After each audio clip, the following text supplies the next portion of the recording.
This is Bruce Buffer, and this is the moment you've all been waiting for.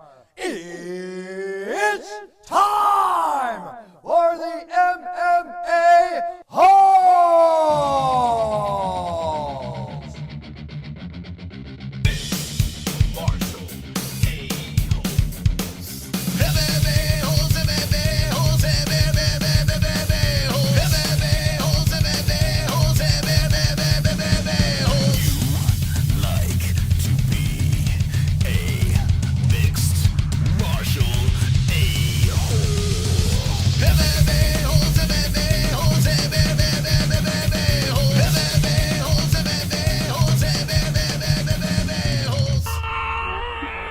No way. From the Sanosi 1.5K King Studios of Arizona, UFC 281 press conference. Let's react with the MMA-Holes.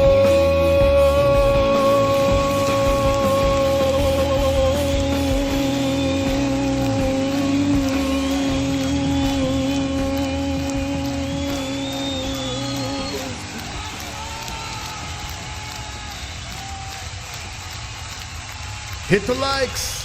Hit the likes.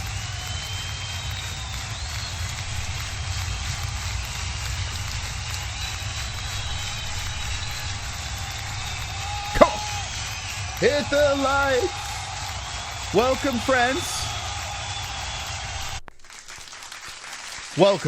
Welcome to the show, the program.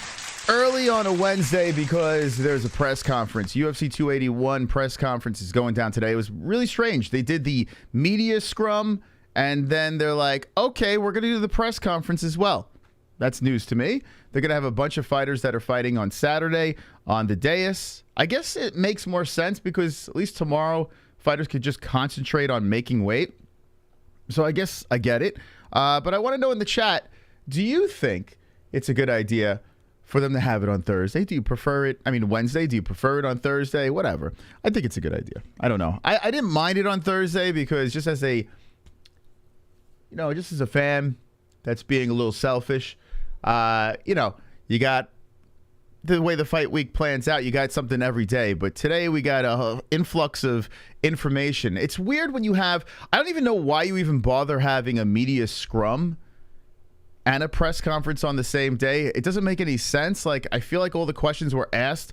So, I mean, unless you're just trying to instigate on the dais, okay, we'll see how this thing plays out. Pereira doesn't speak English. Zhang doesn't speak English. So I'm not expecting much. The last press conference was fun. Had a good time. Low expectations. Enjoyed it. So I'm hoping I get the same here. Something to talk about. Israel Adesanya.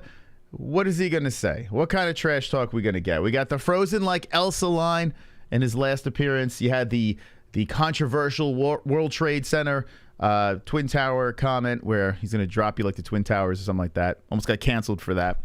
What's going to be today? Will there be a new line? We put a community post out there. Guess the line. So we will see if someone got it right. But yeah, like I said, I'm not really expecting much. I'll see if Dana White's in attendance. This is a New York experience. The buzz for the card, not crazy. Not like, super chat. I'm not quite feeling that buzz. Aren't the press conferences actually on Thursday? They're supposed to be. But today it's a little bit of a different situation. I don't know what that's about.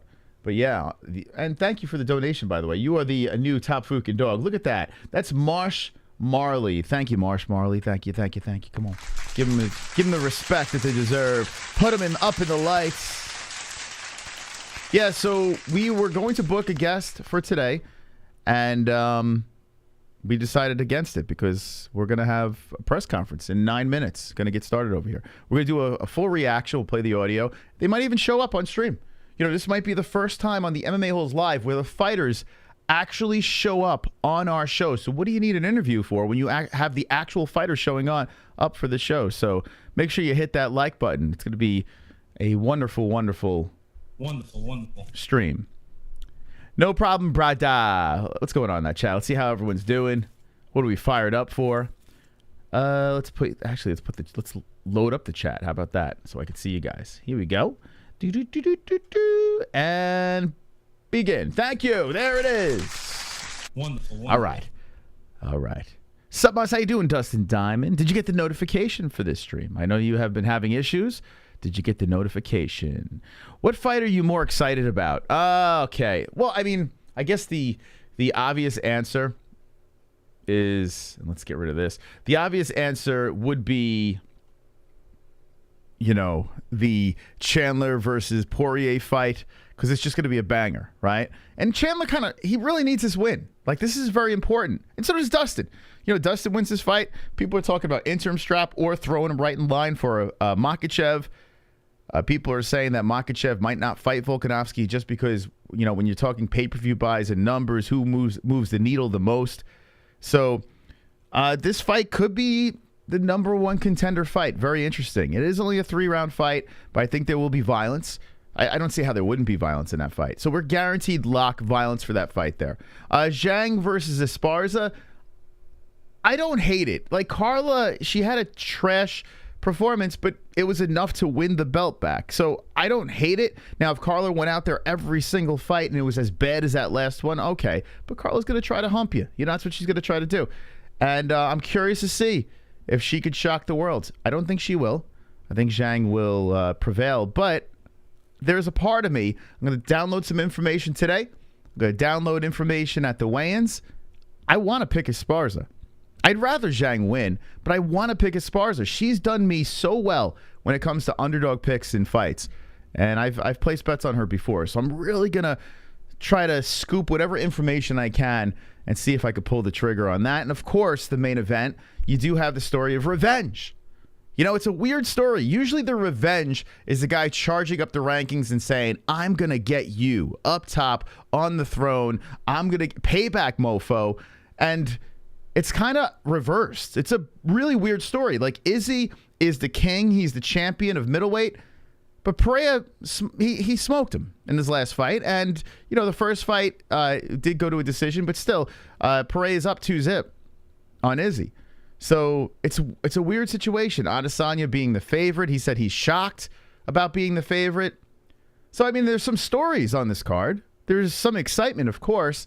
But I don't feel it. Like, for an MSG card, like when we went to UFC 217 and that thing was just stacked and it was headlined by Bisping versus GSP, but it was GSP. So, you know, moving up a weight class, that whole story.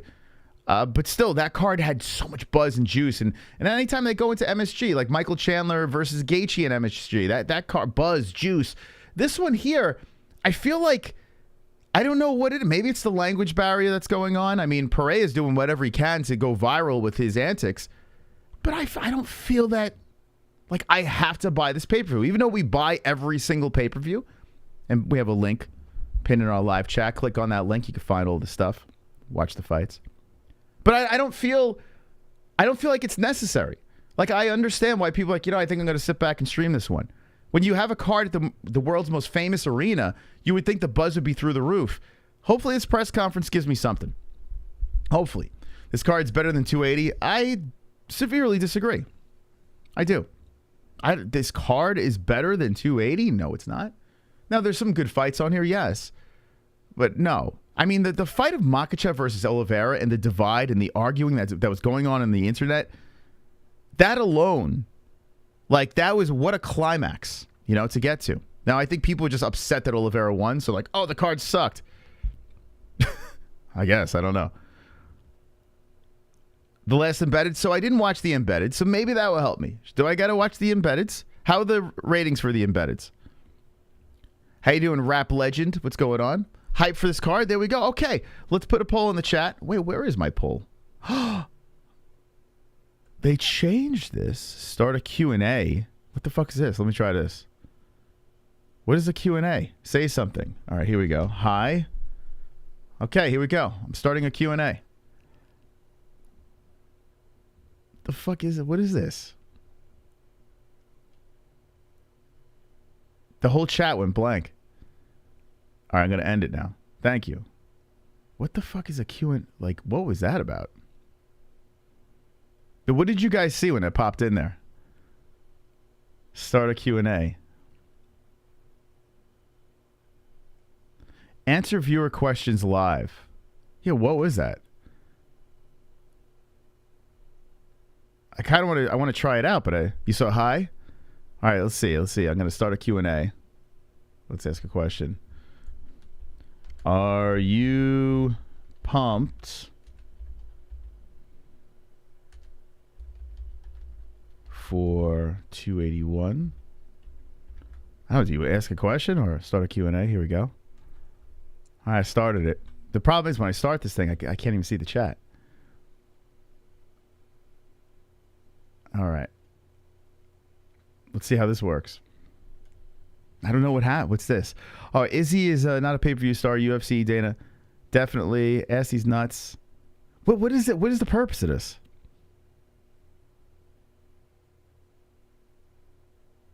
No, ask something. I just did. What is it? What is this? I don't understand. The chat's like normal.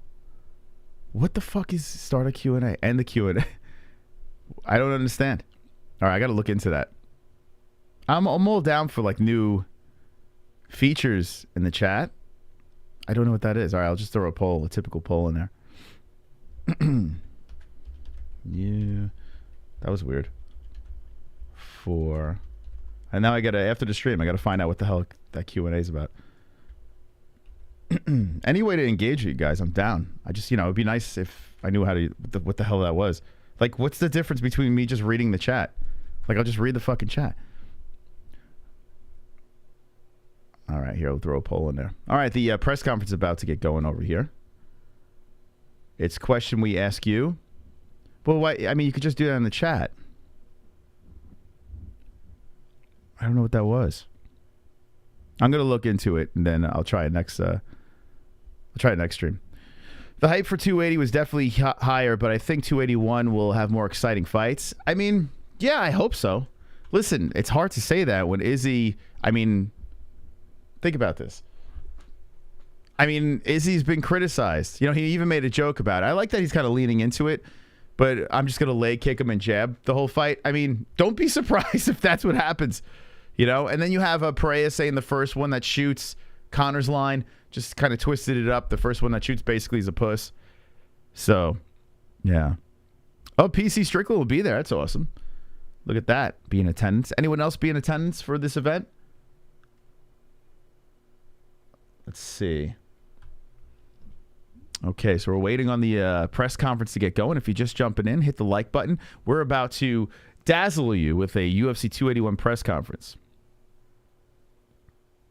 Usually a spelling I've never seen before. I like how you spelled usually. Chris Daukaus versus Rosenstrike. Who you got?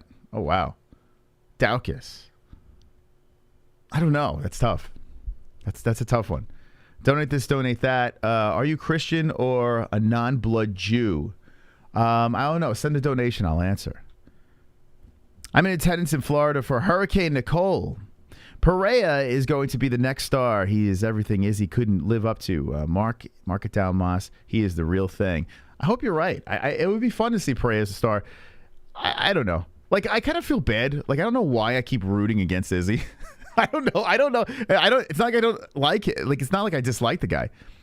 I don't know why. I just can't root for him. It's weird. Maybe it's because of, maybe messing with Jess. I have no idea.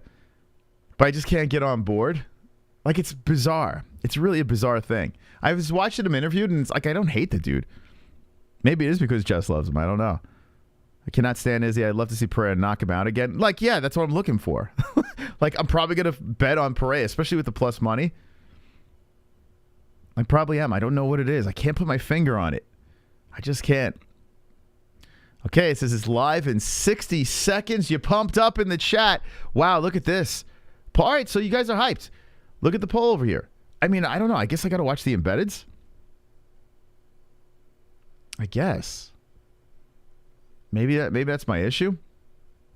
I watch every single UFC fight. We've been doing this for 6 years straight, reacting to all the cards, this and that. I feel minimum juice coming out of this thing, but maybe I'm in the minority. Only 14% is not pumped. Interesting. Okay. I'll give you guys the benefit of the doubt. I hope you're right. Watch Izzy disclose something in the first round. Dislocate something in the first round. Oh, my God. God, I hope no one gets hurt. You root against him because he has done nothing but sell wolf tickets, Moss. When he was last time, anyone actually... Hold on a second.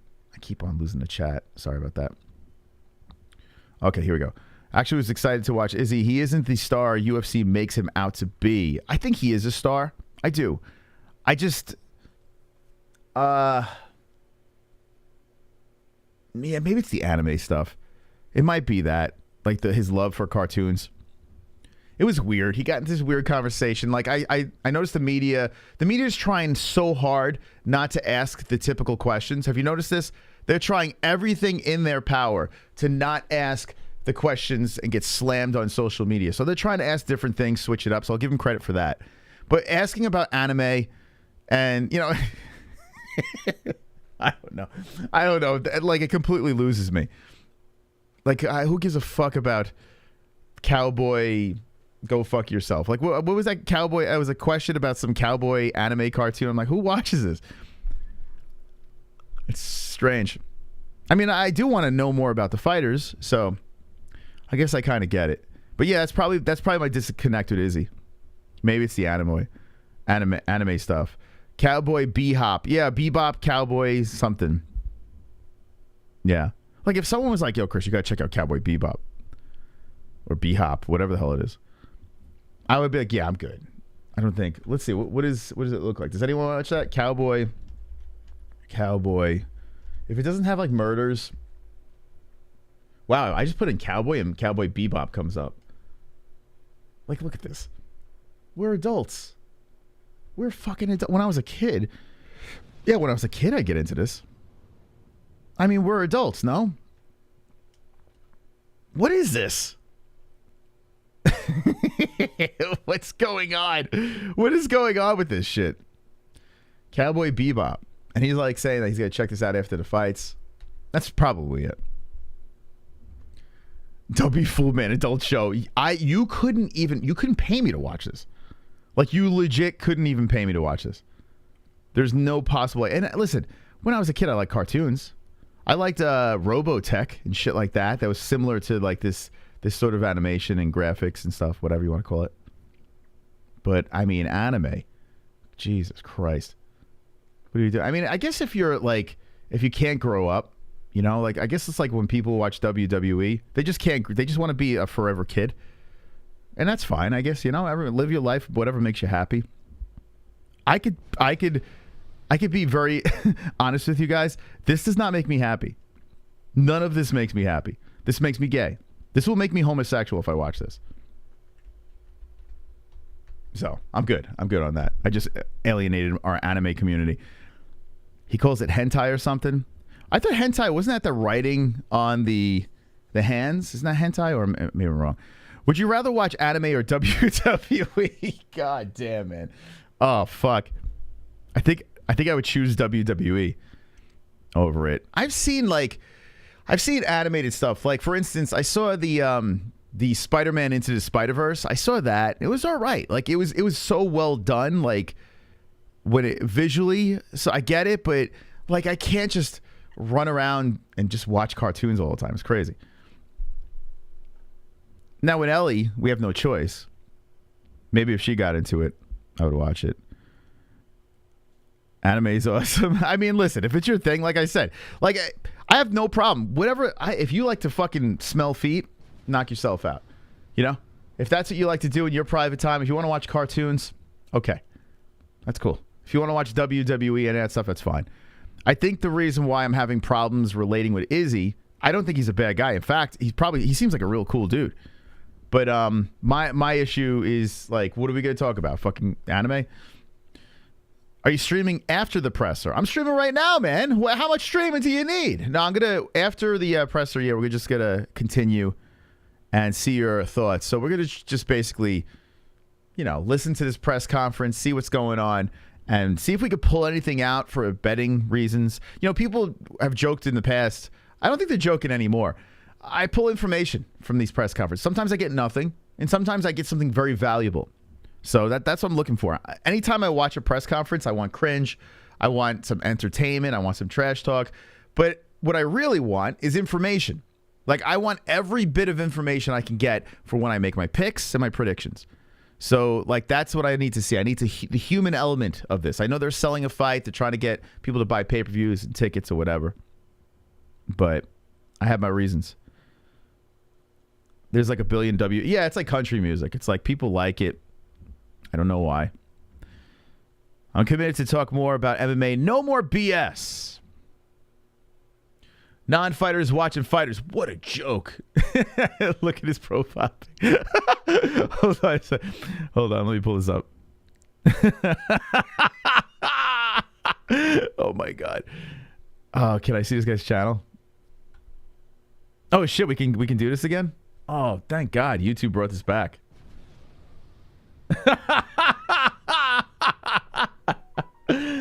Oh, my God. Thank you. Thank you for stopping by. Appreciate that. I love it.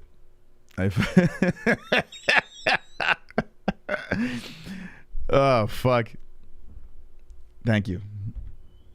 I don't know what that was. All right, let's refresh this.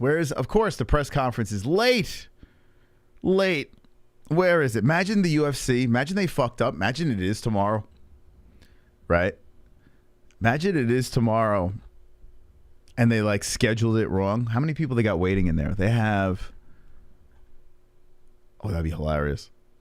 Like everyone's like, where the fuck's the press conference? How many people are in this chat? I don't know. Where does it say? It doesn't even say. Oh, 10,726 people waiting on the press conference. 136 in here. And could you imagine they scheduled it wrong? That would be something else.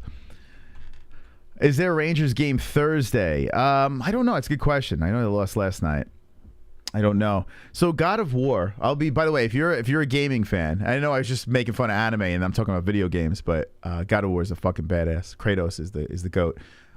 Second channel, not the MMA-Holes. Go check that out. We're going to be fucking smashing some shit. Killing things. Getting our aggression out. So not the MMA-Holes. IZZY is going to decision the hell out of Alex. This decision, yeah, it's possible, man. It is possible. All right, I'm going to take this poll out. I'm going to put another one in.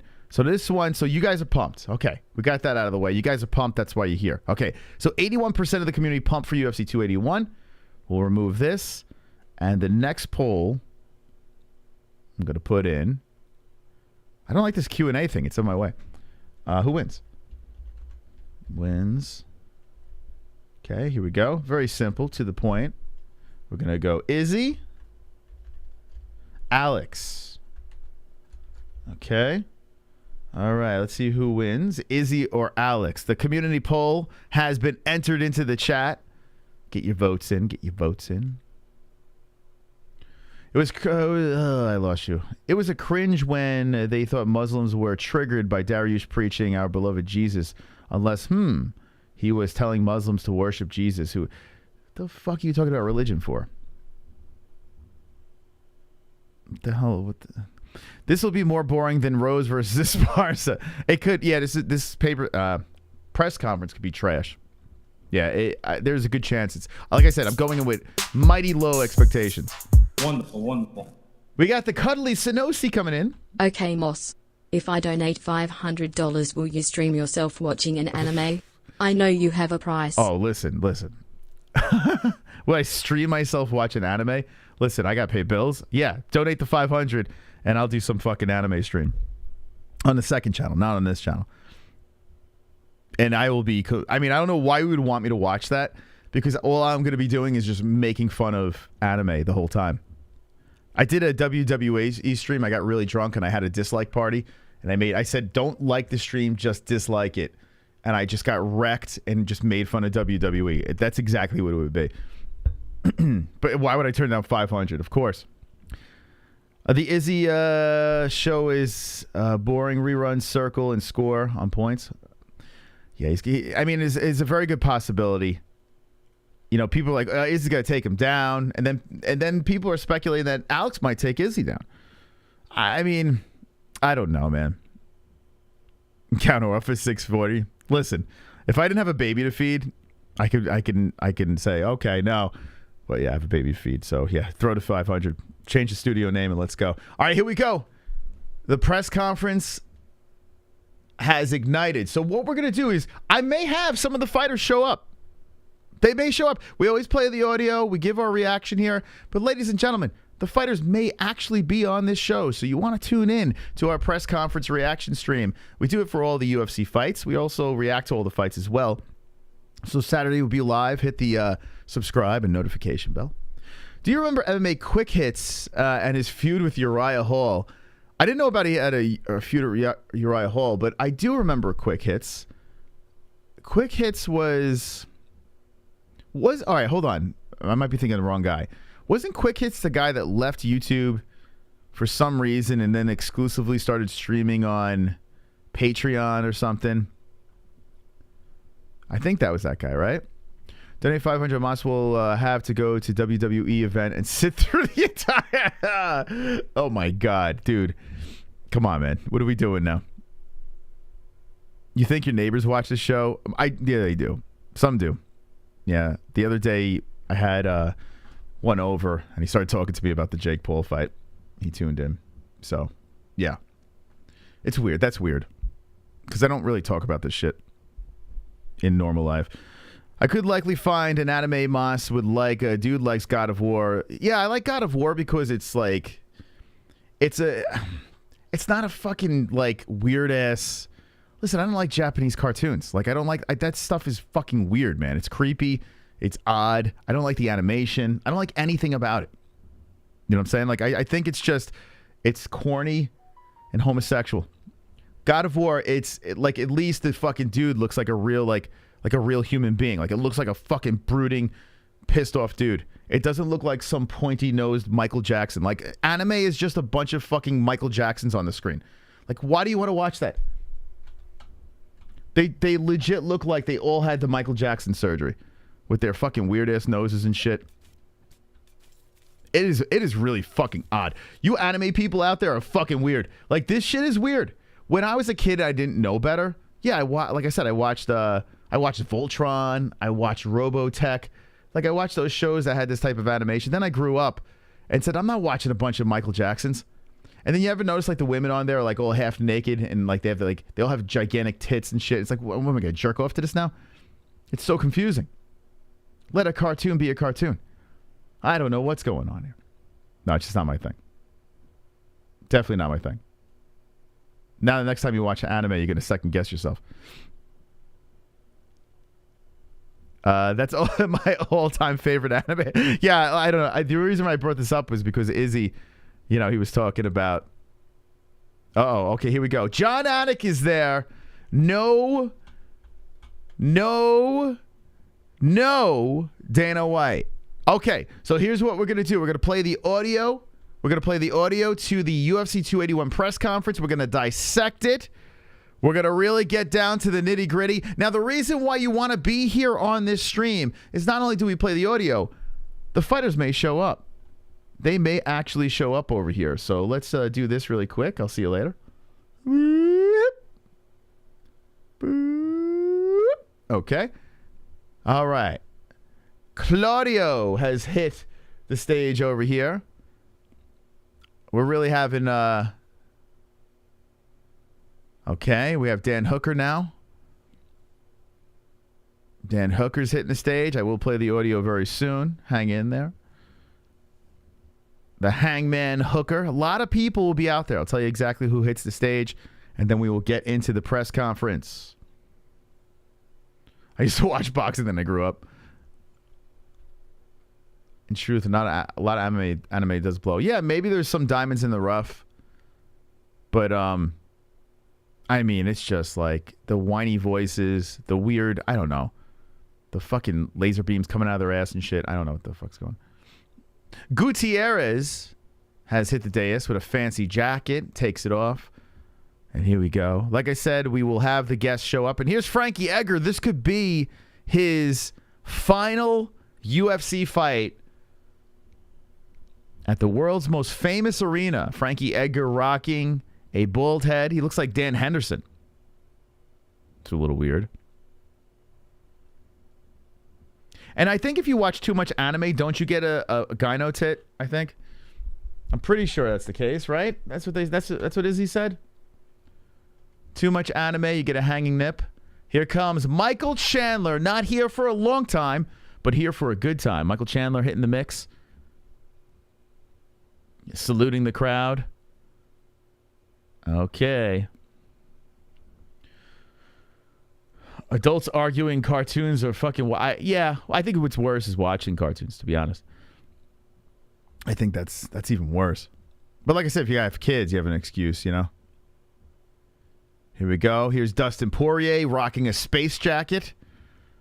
Now, they're in New York, but I'm going to fly him in here for our show. So we'll have him here. Here we go. Now we're going to look at the most exciting fight on the card. Zhang versus Esparza. Zhang hits the dais. She's rocking an anime haircut. Need Chandler to KO Dustin. My brother Moss, I love you guys. How you doing? Mark, how you doing, bud? Okay, so the reason why I'm not playing the audio yet is because this is probably dopey music, but Esparza is about to come out. And then once we get past this silly music, we'll get right into the press conference. All the fighters look good, look healthy. You know, they have an extra day to get ready for this weight cut. Poirier's got a skull cap on. Okay, here we go. Now it's time for Pereira and IZZY to hit the dais. Would love Chandler to win, but I just don't see a way from the win. I'm with you. I'm sure he's going to fix the mistakes in his last, besides the Ferguson fight, but his losses. I'm sure he's going to fix his mistakes. I'm sure he'll be ready, but I don't know. I don't think he's up to the level of Dustin. Man, Pereira looks massive. He's got like a leopard printed... is that a leopard? I don't know what that is. Cheetah print jacket, opened up, showing off the bod. Guy's shredded, man. And IZZY, I'm pretty sure he's not going to be showing off the bod. He doesn't want his nipple to fall out of his jacket. Well, let's see. Okay, here we go. You guys ready? One's in the chat if you're pumped. And IZZY walking out. Looks like, are those camo pants? I don't know what yeah, those look like camo pants. Got a big-ass jacket on. Shakes the Anik hand. And ladies and gentlemen, let's do this. Let's fucking do this, okay? Okay, here we go. Whoa, how did they get there? Oh, how about that New York City energy? It is great to be here for the UFC's annual showcase here inside the world's most famous arena, Madison Square Garden. As you might expect, we are just jonesing to get to Saturday night UFC 281. November 12th here at Madison Square Garden. It is tracking to be the 27th consecutive sellout for the combat sports leader.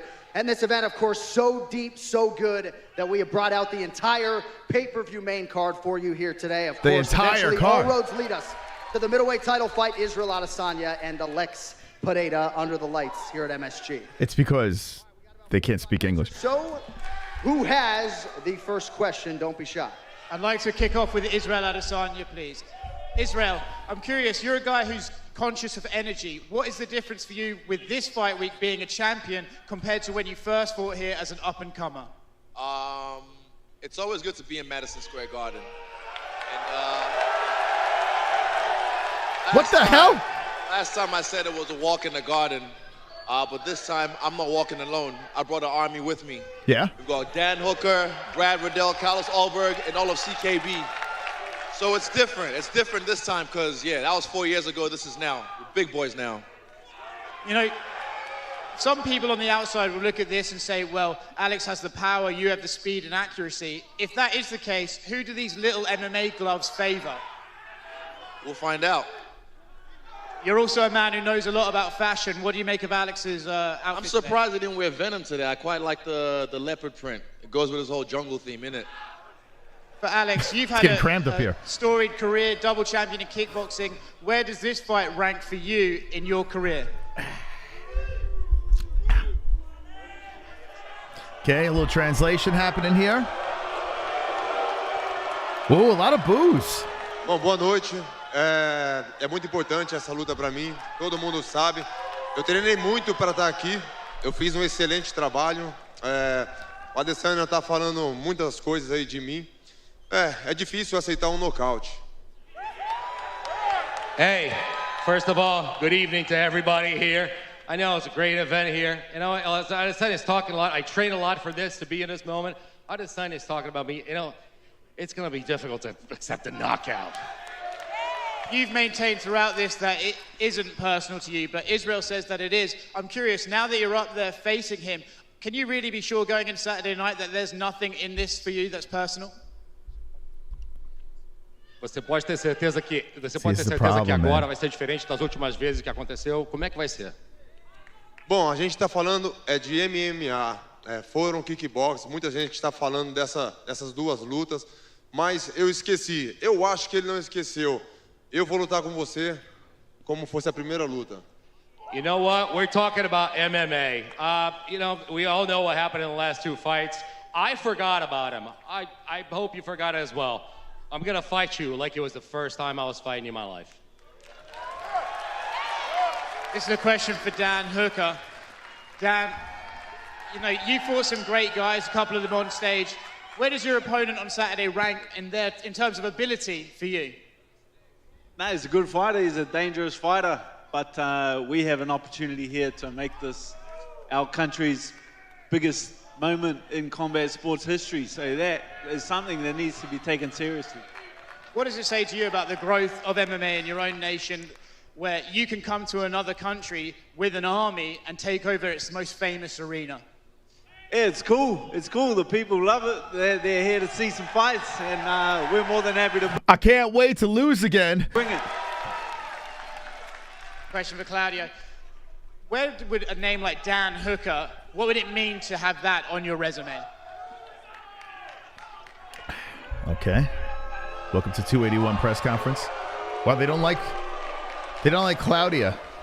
Guys, I've been preparing my whole life for this moment. This kind of stage, New York, Madison Square Garden, so this is just ready for what's gonna happen on Saturday, okay? Let's go. Come on, seize the moment, bud. Come on, Claudio. Israel Adesanya. All week, you said the theme with this is horror movie. You've used that phrase. So what exactly does that mean? Is it the violence? Is it the darkness? Where does the horror movie theme come from? I've accepted this isn't like, he's not like the other guys who I've fought recently. Once he feels me, he's not going to try and shy away. That's why I gave a shout out to Brad Tavares, because till the 5th round, he was still going. And I believe he's not going to shy away. He's going to come there and try and fight, which you know is what I like. I like a guy who likes to fight because I love to fight. Oh, boy. Questions for Chris Gutierrez back here. Obviously, you made your pro debut, and Frankie was already a lightweight champion at that point. If I had told you 4 or 5 years ago that you would be fighting Frankie Edgar in Madison Square Garden, what would you say? Wow. The hometown. Well, Frankie's from Jersey. Of course, you know, I would, like I said, man, I've earned my spot to be here. Like I said, he's done everything in this, he's done great things in this. Doesn't Frankie Edgar look like Dan Henderson? Right? What the heck? Is this H-bomb sitting next to me? What's going on over here?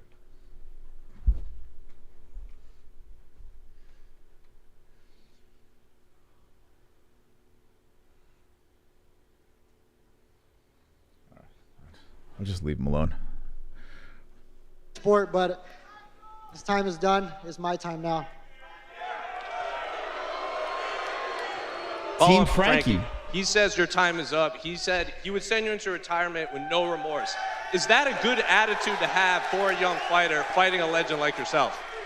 My time will be up Saturday, probably around 11 o'clock. After that, we still got some go time. Then finally, one last for you, Frankie. This is probably your last press conference here before a UFC fight. Is there anything you want to tell the fans here in attendance in Madison Square Garden? You guys make this special. I love all of you out there. One more fucking ride, baby. I can't wait to get knocked out again. What do you think? Is Frankie going to beat? This is a tough, it's not an easy fight for Frankie. What do you think? Is Frankie going to get fucked up? Question just just over here for the champion, Carla Esparza. Wow, love, baby. Carla, what does it mean to you to be able to have that second opportunity to defend your title successfully and then against a former champion, Weili Zhang? It means everything to me. I fought back tooth and nail 8 years to get back here so that I could defend this belt. That is the unfinished business that I have left to do, and I'm excited to get the opportunity. Hey, Carla, I'm so excited to watch your fight. Hey, Carla, are you going to win? Are you going to defend your belt? I mean, Carla, what?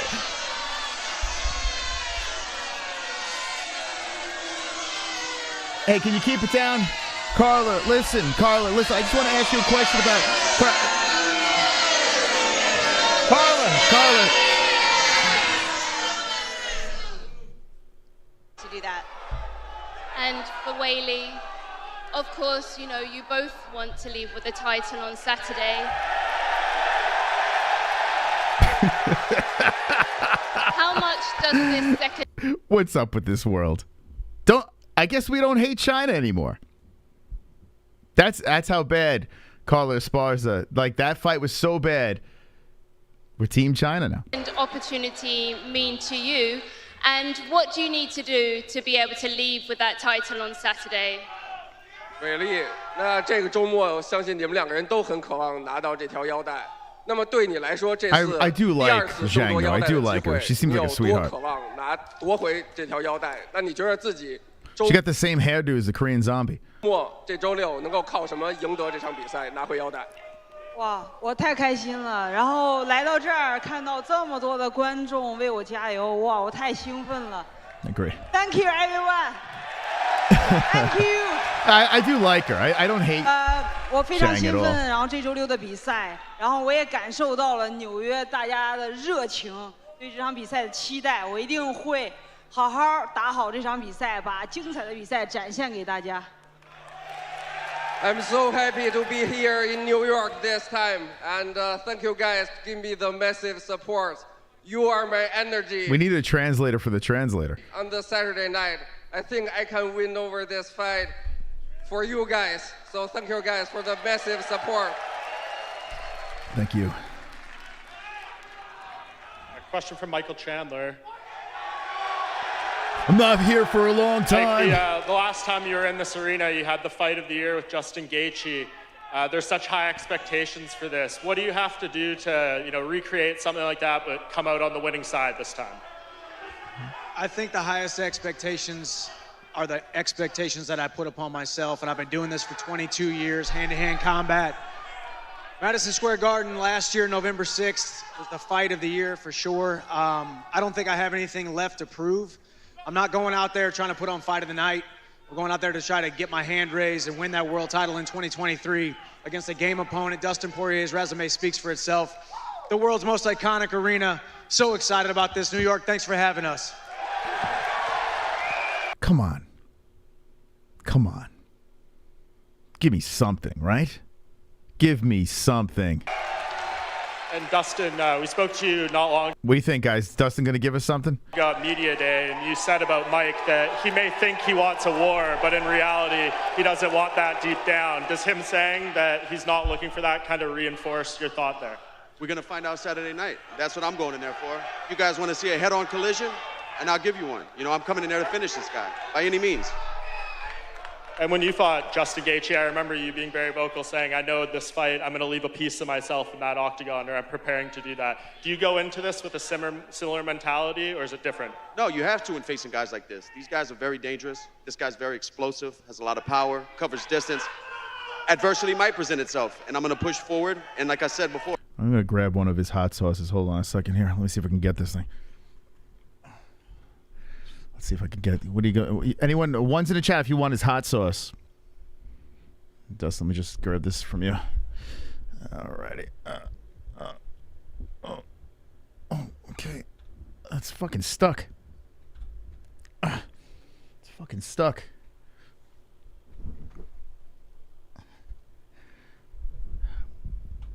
Tried to slap.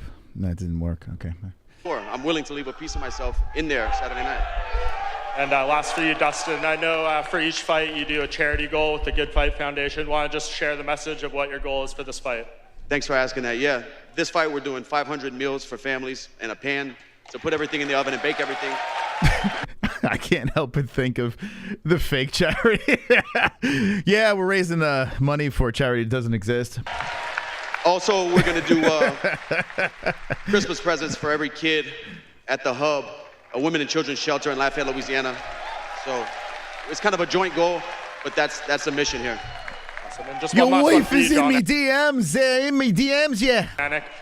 This is going to be Frankie Edgar's UFC MMA retirement fight. I don't think there's anyone maybe more fitting than you to put his career in context and what it means for him to move on from the sport after Saturday. Well, you're triggering my emotions. I kind of want to get that FE Iron Element symbol tattooed on my body to show my appreciation for Frankie Edgar's career. But, you know, Chuck Liddell was at... Do you think John Anik actually talks like this in real life?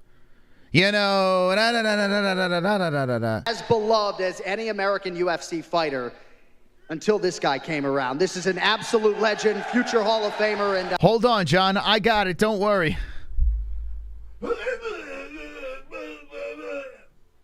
Oh shit! Hold on a second. Let me do that again. Let me get that. Let me get that correctly. Hold on, John. I got it.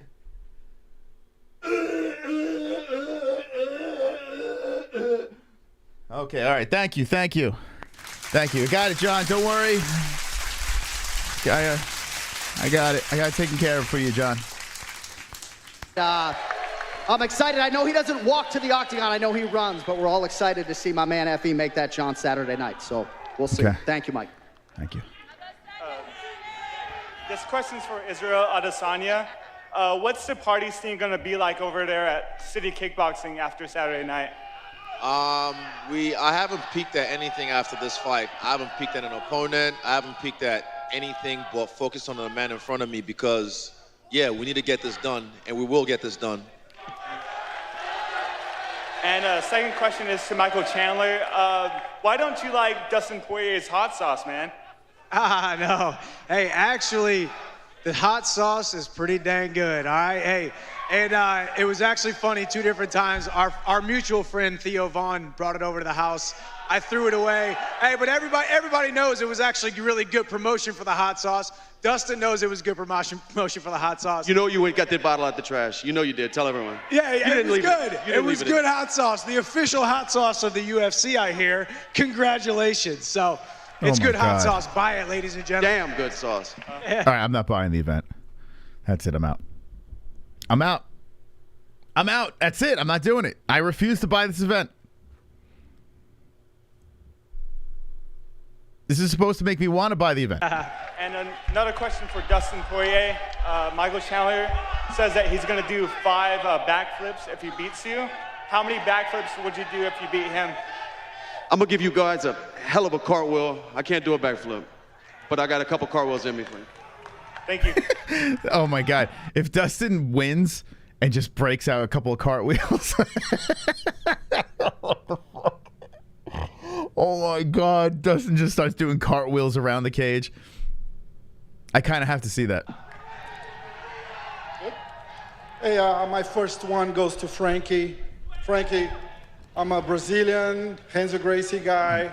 Just want to say a big thanks for everything you do and everything you've done. And best of luck on Saturday. We're cheering for you. Thank you, brother. I really appreciate it, man. Renzo's the best, and if you're good by him, you're good by me. There you go.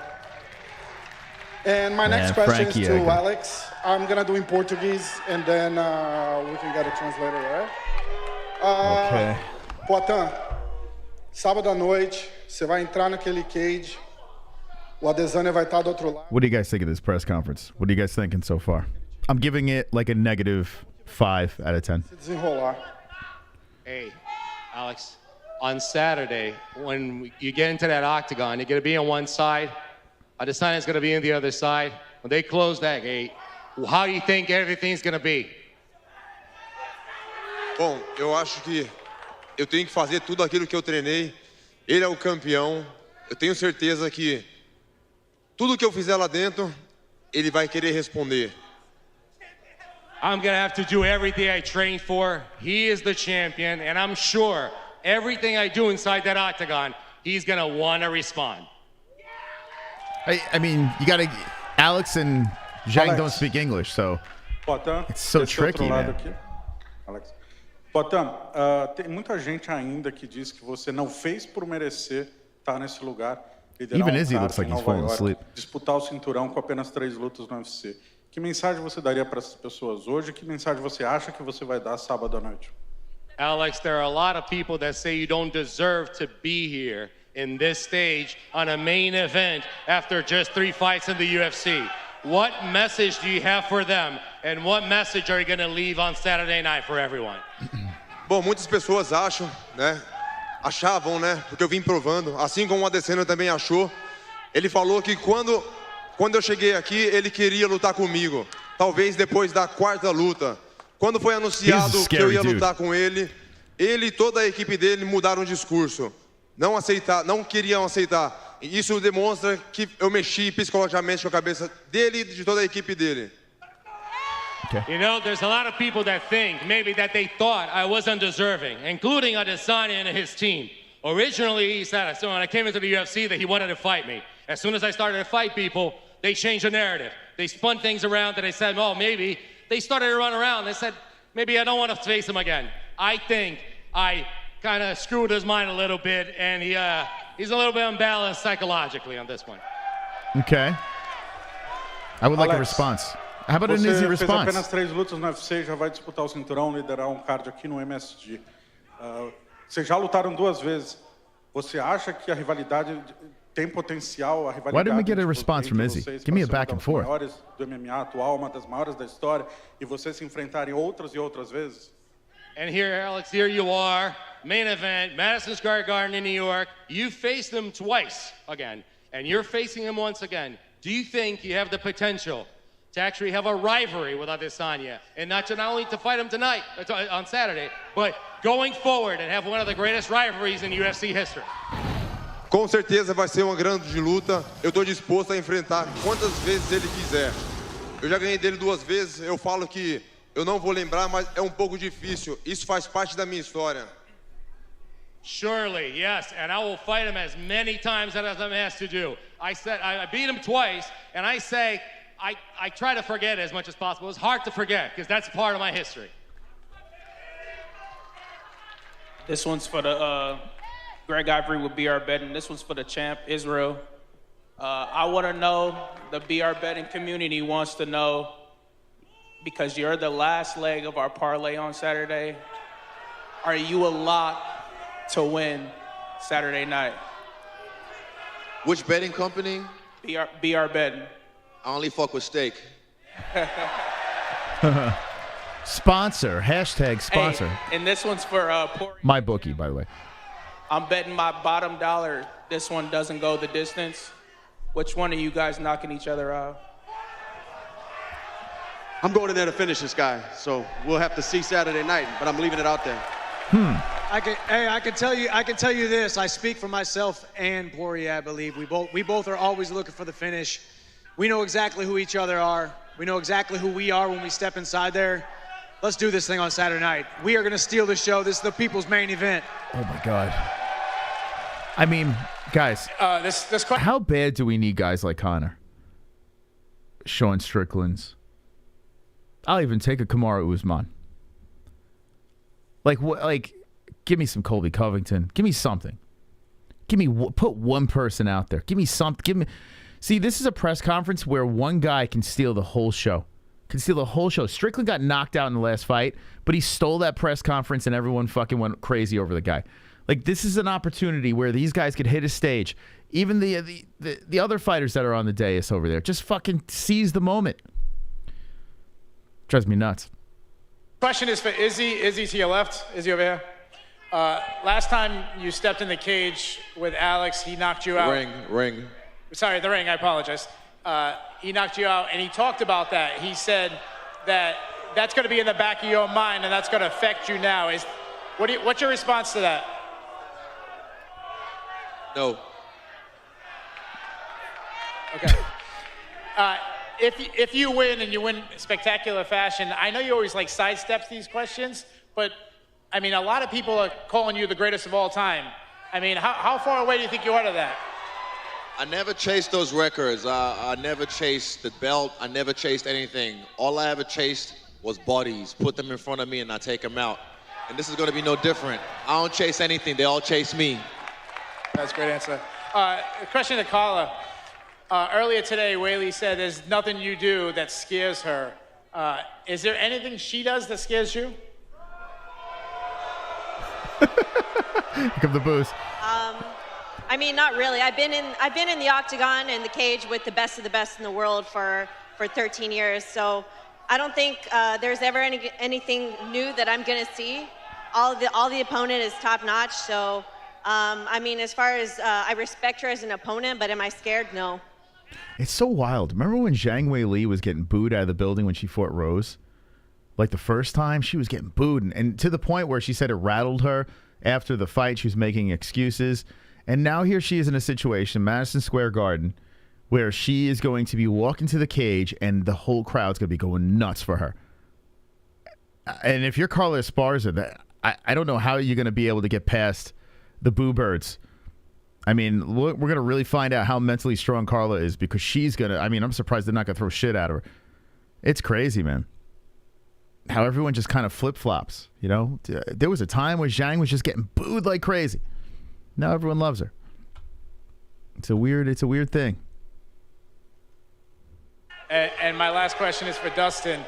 Earlier today, Michael Chandler was very complimentary. He said you have the best boxing in the division. He also said that he's not here to win fight of the night. He's here to win.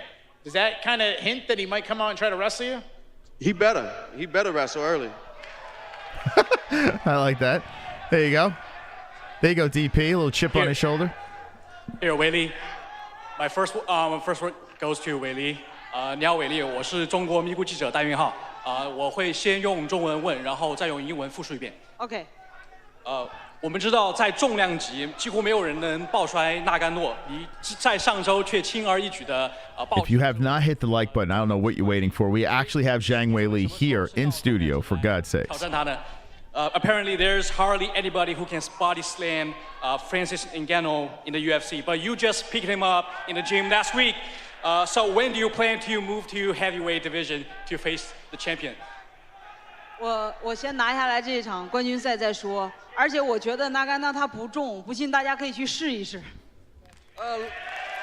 Let's discuss about this after this fight, but I don't think Francis is that heavy. So if you don't believe me, you can try it.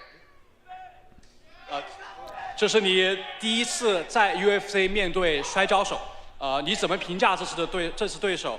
你觉得这一次会是一个什么样的风格的比赛呢？ This is your first time fighting a wrestler in the UFC. How do you think Carla as an opponent, and in terms of fight style, how do you think this fight is going to be? 这是我第一次打摔跤手，因为我也练了很长时间的摔跤还有柔术，我也想检验一下我的摔柔到底怎么样。而且我也非常尊重卡拉，因为他在初代冠军，然后又时隔7年8年的时间又拿到了冠军，我觉得他是一个非常值得尊重的对手，我一定好好去对待这场比赛。Yeah, this is the first time I fight against a pure wrestler. But I think it's a good test for my wrestling and grappling skills, because I've trained on this for a long time. And for Carla as an opponent, I respect her a lot, because she was the inaugural champion of... She's cool, an inaugural champion. You know, I gotta say, this fight does interest me. I think it's a fascinating matchup. I don't think Esparza is someone that's just gonna get rolled over. I feel like she's going to grapple the fuck out of this situation, and we've seen Zhang Weili's grappling get a lot better. So this thing's going to hit the ground, and it's going to, whoever's the bigger egg roll, whoever has the bigger egg roll is going to win this thing.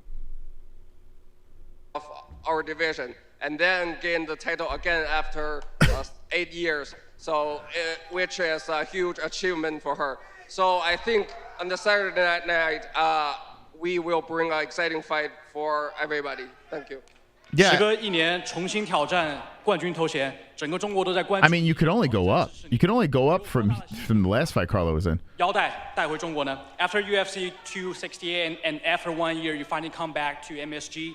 You have with the entire China watching you and rooting for you. How confident you are and how important it is to bring back this belt to your homeland.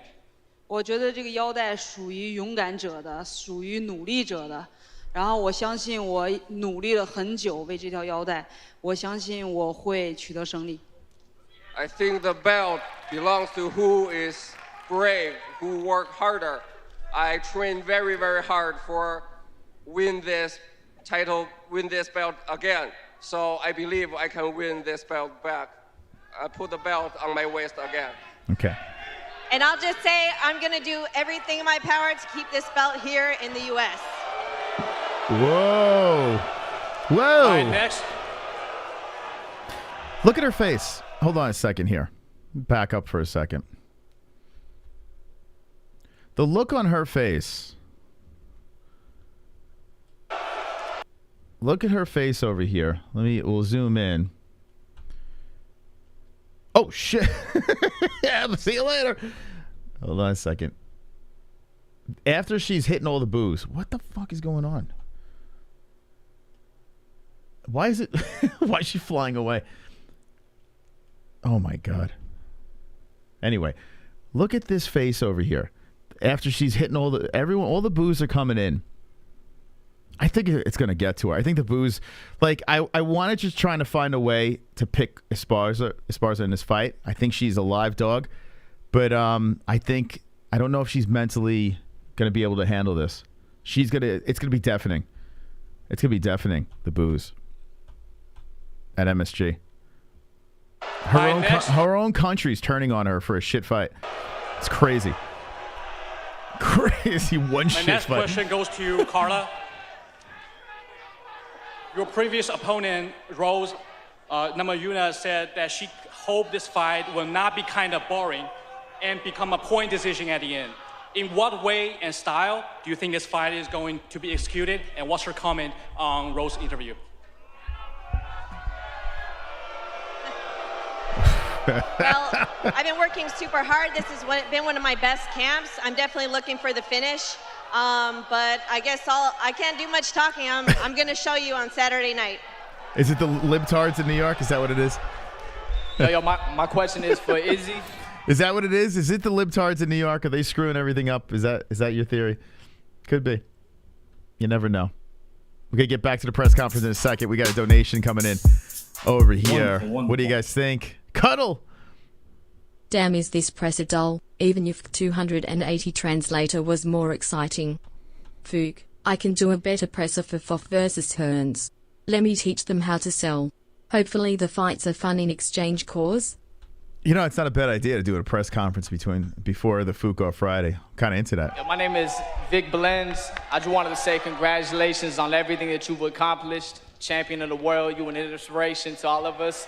There's a lot to be proud about from the outside looking in, but my question is, what's something about yourself that you're proud about that nobody knows? Izzy looks pretty calm.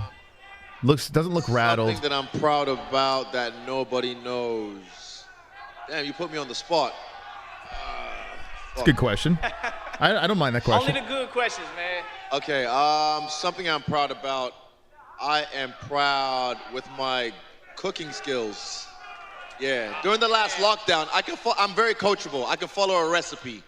But then when Uber Eats came back, that went out the window, so yeah. But I can cook, I chef it up. I bet that. Cooking with Izzy. Cooking with Izzy next. Question for Chandler. You've had a long and storied career as a champion, long before you ever came to the UFC. I'm just wondering if you see it as an advantage arriving to the UFC a little later in your career as opposed to a lot of these fighters who have been here for a long time. That would have been a good answer. I can honestly say I think I came over to the UFC at the right time. I was where I needed to be, not just physically, but maturation-wise, spiritually. And then, truthfully, it was the craziest unforeseen circumstances with Khabib retiring at the same time, Poirier and Conor getting tied up in a trilogy. I'm right where I need to be. I feel like I have gotten 2 careers. 1 career before the UFC, 1 career inside the UFC. And people ask me how I stay motivated. I feel like I'm still a white belt, brand new to the sport every single day. So I'm enjoying the journey. Saturday night, we get another opportunity. You're getting a 404 code on the Streamlabs. You're hitting it in the, what's it called? The tree, the link tree link up top. It's got to be working because Sonosi just dropped it in. It's got to be working. If not, hit a super chat. Why not? To prove that we're one of the best in the world, the best in the world. And I've been working hard, and I'm excited. This is a very subdued Chandler. You've done this a lot of times now, been through many fight weeks, through many eras. Just wondering what's the most memorable fight week of your career? Man, they all kind of have their own little piece. Abu Dhabi winning the belt, that probably stands out the most, you know. Getting that title, being considered the best in the world. I mean, once you're a champion for life. And man, I used to always pick Frankie. I used to always pick him. I'm going to have a hard time Tailing picking off of that, him. my question's also for Frankie. Coming into a final fight scenario, do you feel an elevated level of pressure, or do you feel less pressure knowing that no matter what happens tomorrow, you're still going to have a lot of people that cheer for you? I want to win this fight just as bad as I wanted to win a fight in the 5th grade. You know what I mean? I put a lot of pressure on myself, and I won already, man. Look at this. I won already. Man, does anyone think What do Frankie's you going to get it expect done? that walkout to feel like tomorrow night? I'm going to feel that energy. I'm going to bring in a cage. I'm unleashed on this dude. Thank you. Old man Frankie. This is like Logan. This one Old goes man to Logan. Mike Chandler. Mike, you're recognized as one of the most exciting fighters in the UFC. You've gone on record multiple times saying you are the most exciting. You're 36 now. You got a lot of mileage throughout your career. Has there ever been a point where you think about the future and maybe, you know, toning things down a bit, or are you ready to go to war every single time you step in the octagon? Hey, man, I got one speed. I am who I am, and I'm not going to change. I enjoy this career. People don't understand what it's like to be inside of the octagon, what it's like to be in the crazy movement and unpredictability. Sometimes it takes a hold of you, and it just so happens Madison Square Garden brings something special out of me. So I'm excited about what happens tomorrow night. But I would challenge the amount of miles that I have on me. I think somebody who might be younger than me, who's got a lot more fights inside of the UFC, would have a lot more miles, because I finished a lot of fights in the first round of my last 31 fights. This one's for Izzy. So boring. Adesanya right here. Since even before Alex Pereira was in the UFC, every time his name mentioned, the name Israel Adesanya was mentioned with it. Does it bother you at all, like that throughout his promotion, even before his career up until now, that his name, or your name has constantly been attached to his? No, not really. For me, even right now, I've pretty much cleaned the division, and I'm lapping it again. So I cleared the way. You know, he should be grateful. He wouldn't be here without me. My run to the title was a lot more impressive than what he's done. So he should be grateful that he's here because of me. This one goes to either Izzy and Dan. You guys have like an army here with City Kickboxing. Does it provide any added confidence knowing you guys have such a big group backing you guys? We've got myself, Dan, Brad, and Carlos fighting. But behind us, there's a whole army. And then behind us, there's a whole nation. There's a whole spirit. There's a whole mana. And you can't fuck with it. Long. Trust me, you can't. Você vai estar sozinho lá dentro do octógono. Oh, here we go. Você vai estar sozinho lá dentro do octógono. I don't speak Portuguese. You're going to be alone inside that octagon without a team. Oh, yes, you and me. Don't worry. But they're going to be with me. They're going to be with me in spirit. Trust me. They can't save you either. They can't save you. Hey. All this shit. Don't worry. Hey, he's got bragging rights. Talk all the shit you want. Talk all the shit you want. Because trust me, they can't save you either when you're locked in there with me. Here we go. Here we go. Ei, Adesanya, deixa eu te fazer uma pergunta. Você quer estar aqui realmente? They're going to start kissing. Caralho, I can't understand what this guy is saying, man. Do you really want to be here? I am here. Oh, he's giving him the look. He's giving him the look. Last one for Alex. He's giving him the look. Alex, you're someone Alex that's gave him the typically look. very stoic in nature. You're kind of quiet. Is this a different feeling being on like a press conference stage with all the lights? especially with someone who Do you really want to be here? Alex, uma pergunta para você. Finally, Você é um got cara something. calmo, tranquilo, geralmente. É diferente para você estar num ambiente como esse, cheio de galera falando, e com um cara que fala pra cacete como ele. Pra mim é normal, eu tô focado nessa luta. É óbvio que eu recebo a energia da galera sempre por um lado positivo, mas o meu foco é o Adesanya. To me, it's okay. It's regular. You know what? I always try to get people, the crowd's energy in a positive light. My focus is not on you. It's on Israel Adesanya. All right, we got 2 more media member questions and then the all-important stare down. Sir, you got something? Yeah, this question's for Izzy. You guys are both known, you and Alex, both known for your incredible striking. I'm curious how much of the grappling and takedown you guys are strategizing with. For me, yeah, I'll take him down. I'll punch him in the face and he'll be on the ground. How about you, Alex? Bom, estou preparado. É MMA. Muitas pessoas subestimam o meu chão, mas eu vou provar que eu sou um lutador completo. I'm prepared. It's MMA. A lot of people underestimate what I can do underground. I'm going to prove to you that I'm a complete fighter. Do we have one more, or is that going to do it? All right, last call. All right, Here we thank go. you all Wow. so much for bringing the energy and for coming out to the press conference today. Don't forget. Okay. All right. We're going to get to the face-offs here. As the press conference went down. Let me get out of this. I'm going to watch the face-offs now. So, ladies and gentlemen, what do you think? We had a little bit of heat at the very, very end. Now, there is a delay right now because I did pause it a couple of times. We tried to dissect what was going on here. So let me skip through to the actual face-offs. I'll tell you what I see. And then after that, we will break it down with the community. UFC 281 press conference. Okay, the first face-off. The Hookman. Okay, let's look at this thing over here. I tell you what, I think Hooker might be in trouble. I don't know. Okay. Nothing really there to take from. All right, let's see what else we got over here. So Hooker and Puelles. Now we're going to go to Edgar and Gutierrez. That is next. Going to watch this face-off over here. Frankie Edgar could be making his last walk. Okay, shakes the hand of the opponent, gets right in Gutierrez's face. Gutierrez doesn't know what to do with his hands. Frankie's getting right up in his grill. And, oh, we got a little trash talking between the boys. Frankie's talking back. Gutierrez is nodding his head.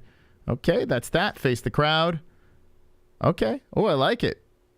I like it. Like a little bit of hostility between the two. Like that. Okay, Izzy's coming up. We got Poirier versus Chandler. They were very cordial when they were on the mics at the press conference. And let's see what kind of face-off we get as they both approach each other. And here it is. Now, it's kind of wild. Poirier doesn't look that much taller than Chandler. Chandler says something to Poirier. Poirier's talking back a little bit, nodding. They're going back and forth a little bit. Nothing crazy. They shake hands. As Chandler puts the hand out first, Poirier shakes back, and no heat. No real heat there. Okay. Okay. Let's get the information on Esparza versus Zhang. Ah, yes. Esparza versus Zhang. Esparza with the short shorts. What is that? Is that shorts or... Damn, she got... I mean, those things are real high. Okay, walks up to Zhang. She's got the high heels. Tiny girls facing off, both smiling. No information. All right, here's the good stuff. Here we go. Izzy and Pereira. Izzy and Pereira next to face off. Let's see what we can get here. And she can't stand and heels long. All right, here we go. Izzy and Pereira, the face off. They walk towards each other. And oh boy, here we go. Pereira, noticeably bigger. Puts his hands up. Izzy staring him right in his eye. Pereira staring right back. Neither guy budges. Izzy does a little duck face. Wow. Izzy standing in front of the man who defeated him twice. Pereira nods his head. They're talking back and forth, but Izzy doesn't understand what Pereira is saying. Izzy goes like this. Pereira flexes. They put the belt on Izzy's shoulder. Ladies and gentlemen, the next step is the actual official weigh-ins. What we're going to do now is we're going to take a quick break. When we come back, we're going to talk to the people, the MMA-Holes. We're going to see what you thought about UFC 281 press conference. Maybe take some phone calls. Stand by, friends. Lots of stuff to talk about. So we'll be right back after this quick sponsor break. Stand by. Smash the like button. We'll be right back.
Cause I'm a CBDX.com boy.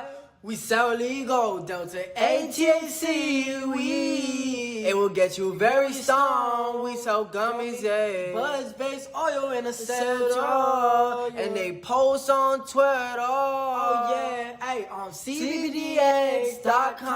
You better get with them. You're gonna get real high. You're gonna get that tree. You're gonna get real down loud from the island boys. You're gonna get all down. And so from the ground, you be smoking bud, you be smoking trees. We're a different breed. You smoking green and purple, and then you could hurt, yeah. You better get with CBDX.com, cause we some CBDX.com boy. You better tap in on the website, Island Boys, right now.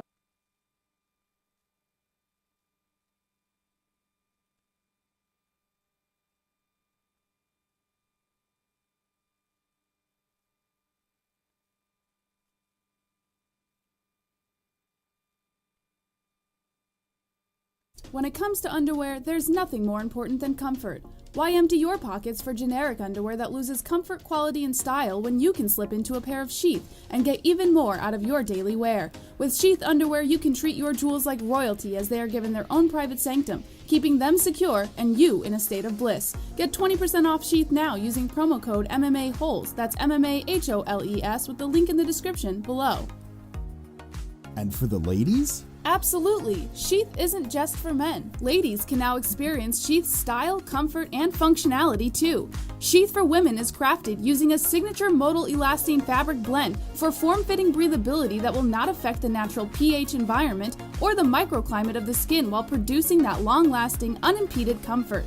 Use promo code MMA-Holes, MMA-HOLES for 20% off at sheathunderwear.com.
let's talk about UFC 281. The press conference just went down. Some things to talk about, some ideas to throw at you, a lot of information to unpack. Something that's interesting, I do want to show the peoples over here the poll. The poll. Let's put this like this. Who wins, Izzy or Alex? And right now, 54% are going with Alex, the underdog, over Israel Adesanya. So pretty close, But yeah, how about that? They're going for Alex Pereira. I'm going to say this. I have the information I need. I don't think I need a weigh-in to make a bet. So one bet I am going to put on the table just out of fear that this man is not going to be plus money after tomorrow. I have some weird feeling that the line is going to move. So I'm going to go with Alex Pereira for the win, the underdog win, and I'm going to drop the hundo on him. Now, it's one of the bets. The rest of the bets I will place on Friday, on our Fuqar Friday show. But I'm going to go Alex Pereira. Now, it's mybookie.ag. The promo code is MMAHOLES for a 100% match on your first deposit. But I'm going with Alex Pereira. Now, I'm putting this in here. I understand that Israel Adesanya is the champion. I understand that Izzy is legit. He's not scared. In this press conference, I couldn't pull any information seeing any nerves with Izzy. I think he's calm, cool. He's in the zone. But the face-off was enough. It was enough for me to see. As Alex just stares right into his soul, this is going to be a very interesting scrap. Izzy could win. It's very possible. But I got to go with the underdog in Alex Pereira for the win. Moss hates money. Keep it up. I like that. I like the more people shit on me, and pay-per-views especially. When people shit on my main event predictions and bets, I always get it right. I picked Islam Makhachev, the favorite in the last one, and this one I'm going to go with Pereira. Listen, there could be a part of me that just can't stand anime. Maybe that's why I'm making the prediction. I don't know. But I do think Alex has listen, he won twice. At the end of the day, make whatever excuse you'd like to make. He did win 2 times. Now, in this press conference, what can we pull from it? Let's go through the guys that were on the dais and gals that were on the dais, and we'll go one by one here and see what kind of information, what kind of data we've collected from the situation. I have to be honest with you, in this press conference, very underwhelming, and if you missed it, you could run it back on our stream, had a couple of jokes, but I mean, you know, wasn't the best. I wasn't expecting much, and it did worse than what I expected. I didn't expect much at all. Dan Hooker, Puelles, nothing. There was honestly nothing to take out of this. They were very cordial. Puelles has like a very punchable face. So there's part of me that's rooting for Hooker. You know, I don't want to see Hooker keep on losing. I just don't know if I could pull the trigger on making the Hooker bet. Hooker going back up to 155. We shall see how this goes, but really no information at all from these two that hit the dais. How confident are you Pereira winning? I think he wins too. Just curious about your thoughts. Okay, so how confident am I? I'm not as confident as I was with my Makhachev pick. The Makhachev pick, I was just like, yeah, he's going to win over Oliveira. That one I had no issues making. This one here, I do have doubts. It's not 100% locked because let's be serious. Izzy can point win. You know what I'm saying? Izzy can legit point win this fight. 5 rounds, get in, redeem yourself, and ride off into the sunset. I just feel there's a lot on Izzy's shoulders in this fight. I just feel like he's got so much pressure on him. He really can't lose this one. You know, he went up, he took a chance against Blachowicz, didn't work out for him. But going back down, proving that he's legit a dominating guy at 185. And if Pereira comes up and all the shit that Izzy said, you know, he cleared the path for him. Pereira didn't really fight anyone, worth, getting this title shot. He got there on Izzy's name, blah, blah, blah. I mean, the only thing I can say is Pereira did win twice, right? So I guess if you look at it that way, I mean, Izzy's already lost to this guy already. So even if he loses again, hey, he's been there, done that. He's experienced that, but not at the highest of levels at the UFC. Maybe Pereira, beating the guy twice might have a little more pressure, But he's coming off a knockout. I would imagine Pereira feels pretty good about this. And the way he smoked Strickland, I'm not saying Strickland's on Izzy's level, but the way he fucking just threw that left hook, I mean, I think it's a pretty good underdog bet. The pressure of not proving he's a boring fighter. Yeah. Proving he's not a boring fighter. Yeah, that is something you have to think about, because if you watch his interviews in the lead up, I spoke about this on a previous shows. Izzy, yeah, you can tell it bothered him. He said he cried after his last fight. You know, he knew he could have performed better. And then he went on social media and saw people kind of shitting on him for the performance. You know, even if you win a fight, if everyone, these people are human, right? So if everyone is dogging you on the internet, you have to think that doesn't help in any way, you know? So that he does have that on his shoulders as well. I agree. What does Jessie Shorts think? You'll find out. You'll find out. Jessie's going to be picking Izzy, no doubt about it. She'll never pick against Izzy, but she is nervous. She has been saying that she is nervous in that fight. Okay, so Hooker, Puelles, let me know in the chat, who do you got? Who do you think's going to win? Was there anything from the press conference that you pulled from this? Not much information, from me at least. Alex Pereira could take Izzy's trash talk, so had to visit him. When will Izzy win by submission? He needs to not be so afraid. Well, I mean, he's talking about he's a white belt in jiu-jitsu. You know, he says he could wrestle. I mean, he's got fairly decent takedown defense. And, you know, don't be surprised if either guy shoots in this fight. You know, if someone gets wobbled or rocked, I mean, it's in play. So, I mean, either guy could. It's not like these guys are, you know, grappling wizards, but you never know. Pereira training with Glover, you don't know. I guess Adesanya could use the threat of the takedown to keep Alex thinking throughout the fight, but I see Alex knocking Izzy out if he clips him with that left hook. Yes, that lightning, thunderous left hook of Alex Pereira. It is true, though, like, if you're just in a kickboxing fight or a Muay Thai or whatever, you don't have to worry about the takedown, right? And you see a lot of fighters that succeed in MMA, like Makhachev, for example. If he didn't have the threat of the takedown, his striking's pretty good. It's solid. But is it as good without the takedown threat? Colby Covington, he's a perfect example. Yeah, Colby Covington lands massive volume, but a lot of it is because of the threat of the takedown. A lot of the punches he's landed on Masvidal was because of that threat of taking him down.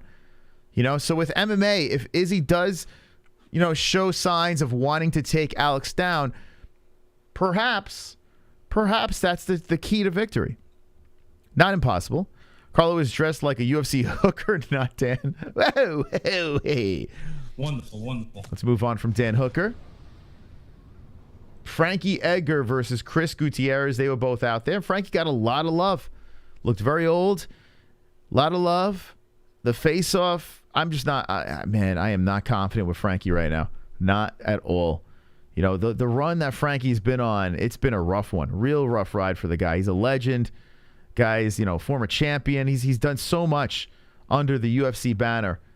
But, boy, they're not doing him any favors. Gutierrez is a tough dude. He's 18-3-2. My man is on a 1, 2, 3, 4, 5, 6, 7 fight unbeaten streak. You know, you got that draw to throw in there. Last loss was 2018, the rear naked choke. Kid is tough, man. He's shown that he's a very, very tough, durable guy. So Frankie is not, he's not, you know, it's not an easy layup fight for him. Very tough one here. I just cringe, man. I just cringe thinking about this thing. I don't know if I want to see Frankie take another L. Won one fight out of his last 5. Got smoked by Vera. Sandhagen. Smoked. Beat Pedro Munoz. A split decision. Close fight over there. Got smoked by the Korean Zombie, which, I mean, I'll give him a pass for that one. He really shouldn't even jumped in on that fight. And then Max Holloway, the decision. Boy, oh boy. It's been a rough run. The guy that, you know, never really, you could never knock this guy out. All of a sudden, chin's a little sus. So, let me know in the chat what you think about Frankie Edgar versus Gutierrez. I hope he embraces the moment. I just fear that this is going to be another vicious finish Frankie used to be 5'4" tall. Now he's 4'6". Sandhagen perfect knee against Frankie. Yeah, it was pretty violent. Smoked. Cheeto lost. Frankie loses, says Dustin Diamond. The White Karate Kid / Ninja. Sandhagen, says Snow Bunny. Will be a good to gauge how good Gutierrez is. Yeah, so, I mean, if anything, that's actually a pretty good point right there. If anything from this fight, this is a massive stepping stone for Gutierrez. Like, if he goes in there and just smokes Frankie, granted Frankie's a little long in the tooth, but still, it's a name, you know? So are they feeding the young guy an old guy? Or are they feeding the old guy a young guy? I don't know. We'll find out. You didn't give enough handies tonight. I gave 1 blowjob. 1 blowjob is equivalent to 5 hand jobs. So I feel like I was very successful in my pleasuring of the athletes. Dustin Poirier versus Michael Chandler. That's going down. And these guys, I was surprised that they didn't start sucking each other's dicks. Like it was getting. I mean, especially Michael Chandler. Michael Chandler went in there, Conor McGregor-esque in the rematch fight where Conor was like goody two shoes, nice guy. Come on, Mikey, give me something. So I guess Michael's trying to go in there with a cool mind, knowing he has a very tough game opponent. You know, no need to go crazy over the top with the trash talk. He already did that in the stands at a previous UFC event. So that was his approach. Dustin did have a chip on his shoulder. And usually I would be nervous about a Dustin Poirier chip on his shoulder. But look what happened with the last Conor fight. I know it was, you know, a snapped leg in half and whatever. You know, we kind of got robbed. But still, Dustin still looked really good in that fight. And I think Dustin is in a place right now where you throw a lot of these Chandler, Conor, you know, any of these guys other than Makhachev and Oliveira, you throw these guys at him, Dustin is a warrior. Dustin's like a real problem for these guys. And in this fight, I see nothing different. I do think that Dustin is going to be a massive problem for Chandler. There's a reason why he's the favorite in this thing. So not much information. They had a little bit of a testy, not really testy, but little words back and forth. Then they shook hands. Nothing to really take from this press conference. But let me know in the chat, what do you think about Poirier versus Chandler, the people's main event, some say. Izzy is the Jake Paul of MMA. Dustin will win. Mike can't outbox Dustin. No fucking way. I'm kind of with you on that. You know, there's a part of me that you know what? Let me just say this. I wanted Michael Chandler to win this fight all the way up to this moment. I have to be honest with you. I think I'm starting to want to root for Poirier now. I haven't rooted for Dustin Poirier in forever. And if Chandler came into this press conference and knocked it out of the park, I would be like, yeah, man, let's get the Chandler win. I got to be honest with you. I think I'd rather see DP win this fight. Not only do I think he's going to win, I'd rather see Dustin win. You know? So, nice guy Chandler doesn't do it for me. He doesn't get me excited. Chandler is a firecracker, but Poirier, lost you, is a vet and seen everything Chandler will throw. Dustin P-Head going to give Chandler a beatdown. P-Head is too good. Dustin is all around a better fighter. I agree. You know, Chandler's got the wrestling. Dustin is a black belt in jiu-jitsu, but his boxing, I mean, is legit. Nothing let me root for fake Dustin. DP. I mean, yeah, I don't hate Chandler. It's just he kind of bummed me out. Like, I kind of wish he kind of took the opportunity, but I get it. He's in a really big fight. So, Chandler I guess he didn't feel the need. I don't think his pay-per-view is going to do well at all. I think his pay-per-view is going to be a bomb. I think his pay-per-view is going to be a massive, massive bomb. What do you think pay-per-view buys? Like, we still didn't get the UFC 280. Let me look and see if anything was released. No pay-per-view buys for UFC 280. Nothing has been released. Here we go. UFC 280 pay-per-view buys. Let's see. Salaries. You know what's funny? I'm the third search. If you go on Google, UFC 280 pay-per-view buys, I'm literally the third search. My short. UFC 280 flopped with pay-per-view buys. I tell you, man, I called this, though. I knew it wasn't going to fucking do well. I think 281 is going to be another one. I think it's going to be a massive fail. I really do. I don't know. Listen, guys, if you're going to watch the pay-per-view, we do have a link, ESPN Plus.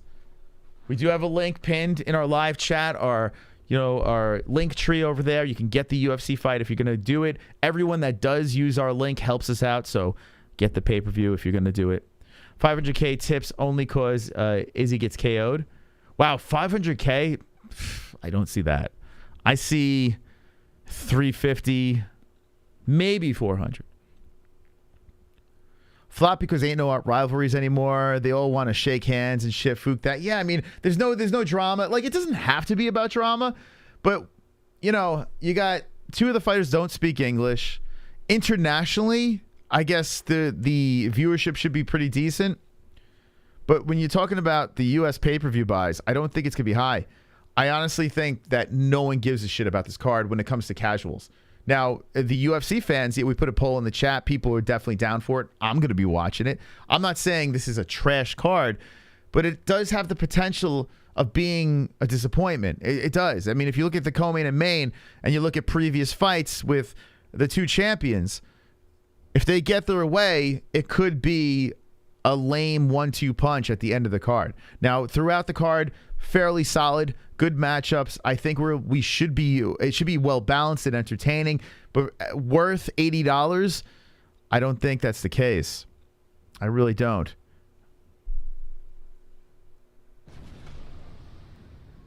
Okay, so we got the Chandler versus Poirier situation out of the way.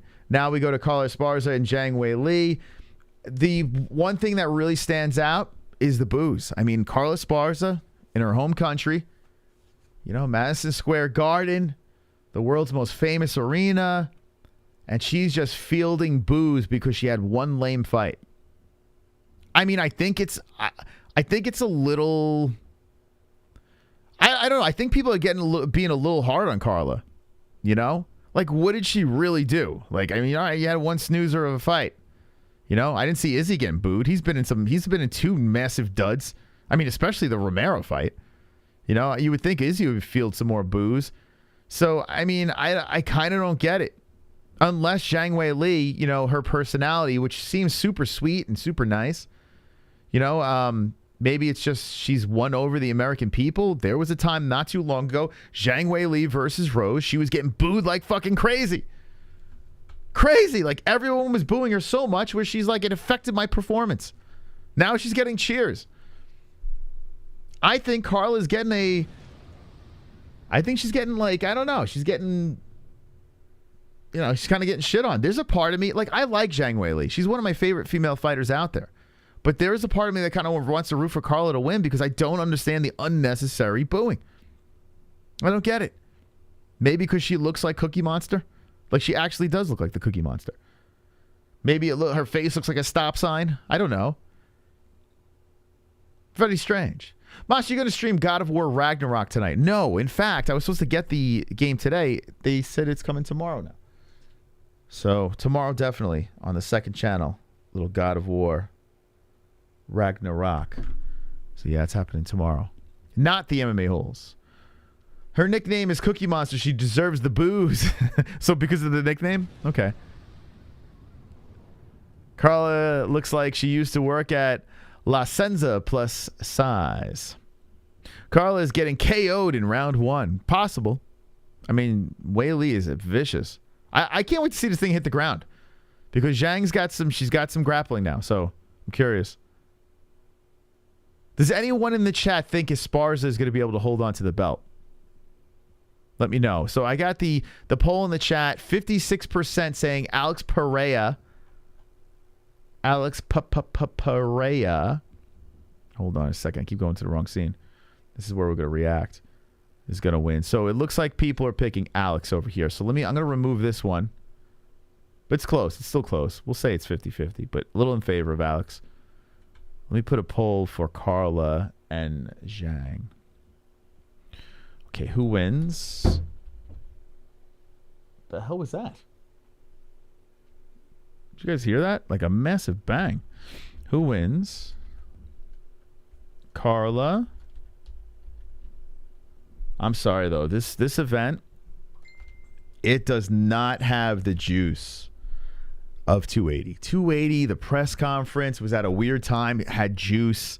You know, there was so much juice to that thing. This is at MSG. This could be the lamest MSG lead up ever. I'll go watch the match. There's an earthquake. I'll go back and watch the embeddeds. I like to wait until the end of the week and then binge through them. But yeah, I don't know what that bang was. It sounded like something bashed into our window. Makhachev versus Chimaev. That's all we need. Makhachev versus Chimaev. I don't need that. You really need that? I mean, there's so many fun matchups of Makhachev and Chimaev. Why put them together? It was probably just Latin violence. We needed Strickland on this card. Yeah, tell me about it. Tell me about it. If Strickland would have beat Pereira. If Sean Strickland would have beat Pereira. Man, oh man, this press conference would have been completely different. So here we go. Who wins? Carla Esparza, Zhang. 34 votes in. Get your votes in, friends. We'll leave that up there for a little bit. But yeah, a lot of people picking Zhang. Some people are picking Carla. Interesting. I want to pick Carla so bad.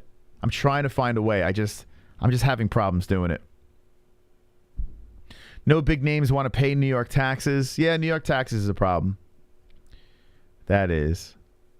But we've had mega cards over there. You know, like I said, that UFC 217 card was incredible. You had GSP on that damn thing. But you know, that card was great. It had what's it called? JJ Joanna Jędrzejczyk versus Rose. You had Cody Garbrandt and TJ Dillashaw when the beef was like legit. And Cody Garbrandt wasn't Cody Garbrandt that he is now. You know, 3 championship fights. All the belts went to the what's it called? The contenders. Only time in UFC history. UFC 217. 3 title fights switched hands. With championship fights. Belt switched hands. You know, big magical night. GSP going up a weight class. Does anyone want to learn about tax evasion? Sure. Sure. Tell me. Don't know who will win in Esparza versus Zhang. Zhang coming out the gate hot, but Esparza is a vet and a champ. So you're on the fence. Okay. I gotta be honest with you. Like, I feel like we're really looking past Esparza. You know, I feel we are. I just can't put my I can't put my bet on us, Carla. I want it so bad. So I'm gonna wait for the weigh-ins tomorrow and see if I can catch anything. If Carla looks ferocious, like I'm getting with this Carla Esparza fight, I'm getting Sean O'Malley feelings in this thing. Like where I was just like, I was so back and forth. And I'm like, I feel like people sleeping on Sean, and then it became like a super close decision. Like I'm getting those vibes. I really am. Like if Carla could win a tight decision, like anyway, if anyone could win a tight decision, it's Carla. We've seen that multiple times. And I feel like she could possibly be a good underdog bet. But my fear is the booze. Like, I don't know if she's mentally ready for that. Zhang is too strong. Yeah, Zhang is a beast. But did you forget? I mean, Carla's grappling is like top notch. You know? Zhang is going to stuff Carla. Yeah, I have a feeling. No, I think Carla gets it down a couple of times. I do think that's going to happen. Even if Zhang wins, I think Esparza is going to find a way to get her down. Because I don't think Carla wants to stand and bang with Zhang. Zhang's got literal like weapons in her hands and her feet. She's too slick. Carla don't want to be standing in there with her sloppy striking. You think Carla can dog it out like she did with Joanna? Nope, says Snow Bunny. Damn, okay. Well, listen, like I said, I'm trying to force myself to find a way to pick her. I'm still leaning towards what's it called? Zhang. But we shall see. Main event. Okay, so Izzy versus Pereira. What everyone was talking about. They had their face-off. And the press conference got a little heated towards the end. I mean, if you want to even call it that. Just very anticlimactic. I got to say, the thing that really stood out was Izzy, to me, seems very calm. I think press conferences on a Wednesday night, very smart. I think they should keep it like that if they want to make sure people make weight. You know, like think about this. 280, controversy on the scales. The DIAZ situation, you had a press conference, a brawl, a miss of weight with Chimaev, like all that crazy stuff was going on. You don't want these distractions before a big pay-per-view event. So I have a feeling the Wednesday press conferences are going to be a thing that's a regular thing. I just don't know about the media. Maybe the media should be Tuesday, like the media scrums. Like, why have the media scrum and then have the press conference the same day? It's kind of a waste of time. Just have the media ask them at the press conference, like, right? Wouldn't that make more sense? But the fact that these guys got to make weight, you know, having a press conference the day before, you know, the most crucial day of making weight, like having a press conference, that makes no sense. They should cut out all media obligations on Thursday and then hit the scales so they don't ruin cards. So I think that's the plan here. Because think about this. Think about this world. Ready, boys and girls? And it could happen. One of these guys misses weight. What happens? If there's, and I'm knocking on wood, IZZY, Pereira, there's an injury, there's a big weight cut, someone winds up in the hospital. Do you mean to tell me that UFC 281 is going to be headlined by this? What do you do? What do you do?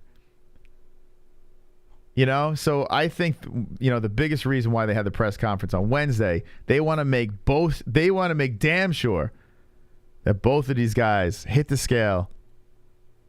50K buys, yeah. Could you imagine? Like, talk about a horrific backup plan. This fight, God forbid, falls through. This is your new main event.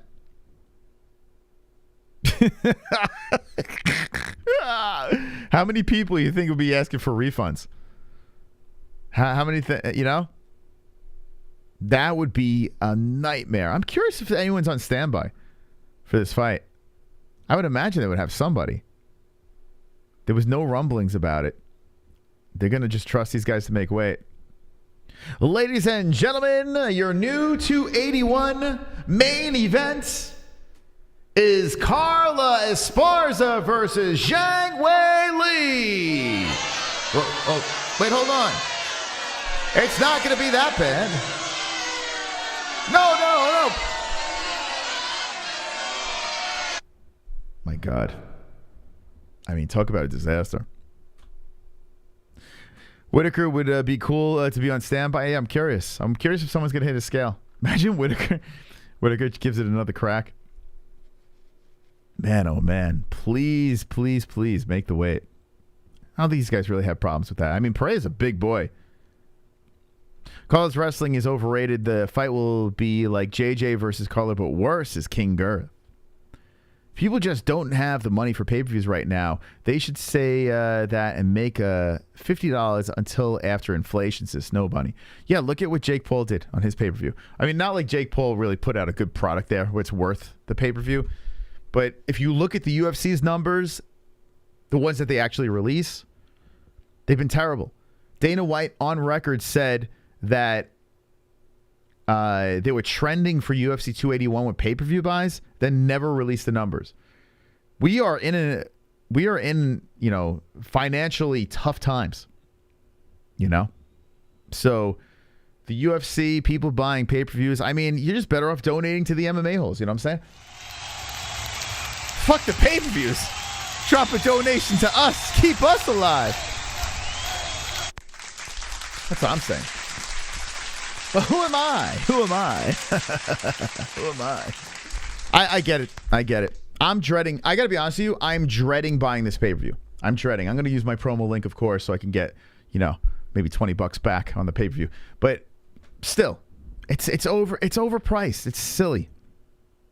It's so silly. I feel like there's certain, like, I got to be honest, like, I'm excited about this card, you know, like, and when we do buy the card and we do react to it, I'm going to be all in. I'm going to be invested in all the matchups, you know, the picks, the predictions, the bets that we got on the fighters. but I'll be a complete fan. But I don't feel like listen, Poirier versus Chandler, banger. Just the main card alone, like Dan Hooker, Claudio Puelles, Frankie Edgar, Gutierrez. Okay, you got a legend in Frankie against, you know, an up-and-comer in Gutierrez. You got Hooker that can't win a fight for anything against an up-and-comer. Okay. It's on the main card. Then you get into high gear, Poirier versus Chandler. That's interesting. And you take a step back because Carla Esparza, if she gets her way, shitty fight. And then you have a fight here that could be a fucking fight for the ages or the worst fight ever. I mean, who knows? They could have just incredible respect for each other. Izzy could play in the distance and just fucking hit and move, stick and move, circling, you know. Both fighters waiting for each other to make a mistake.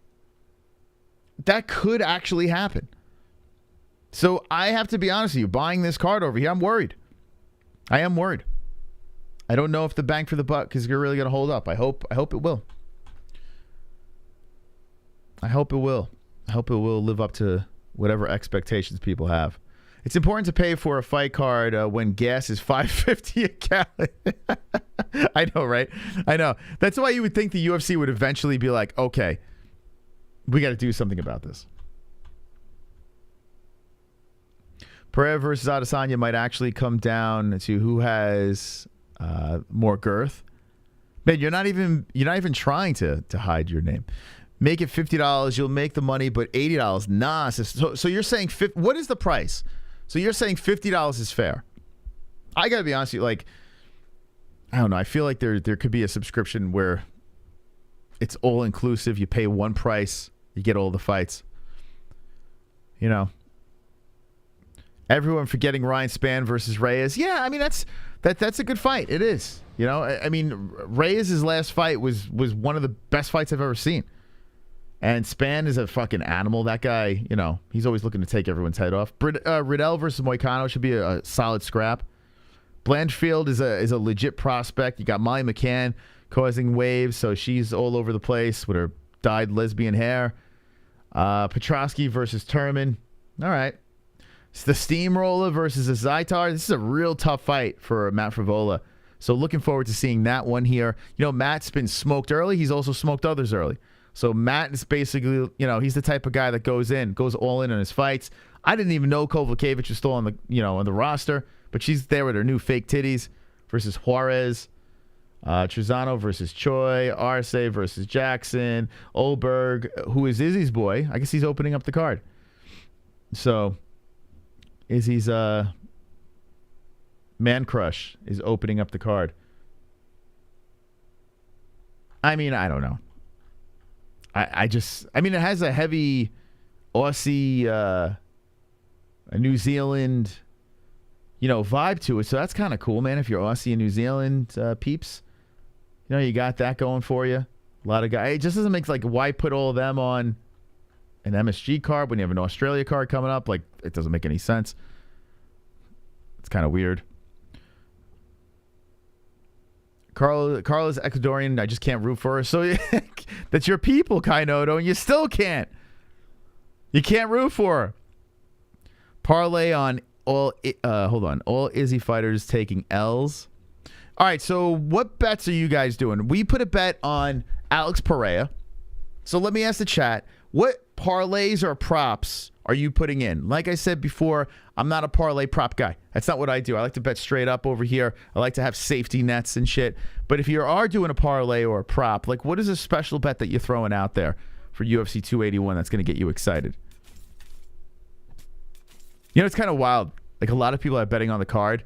Like, don't buy the card. They're streaming it for free and then betting on it. I love this. This is a great world. City Kickboxing parlay. So all the City Kickboxing peeps.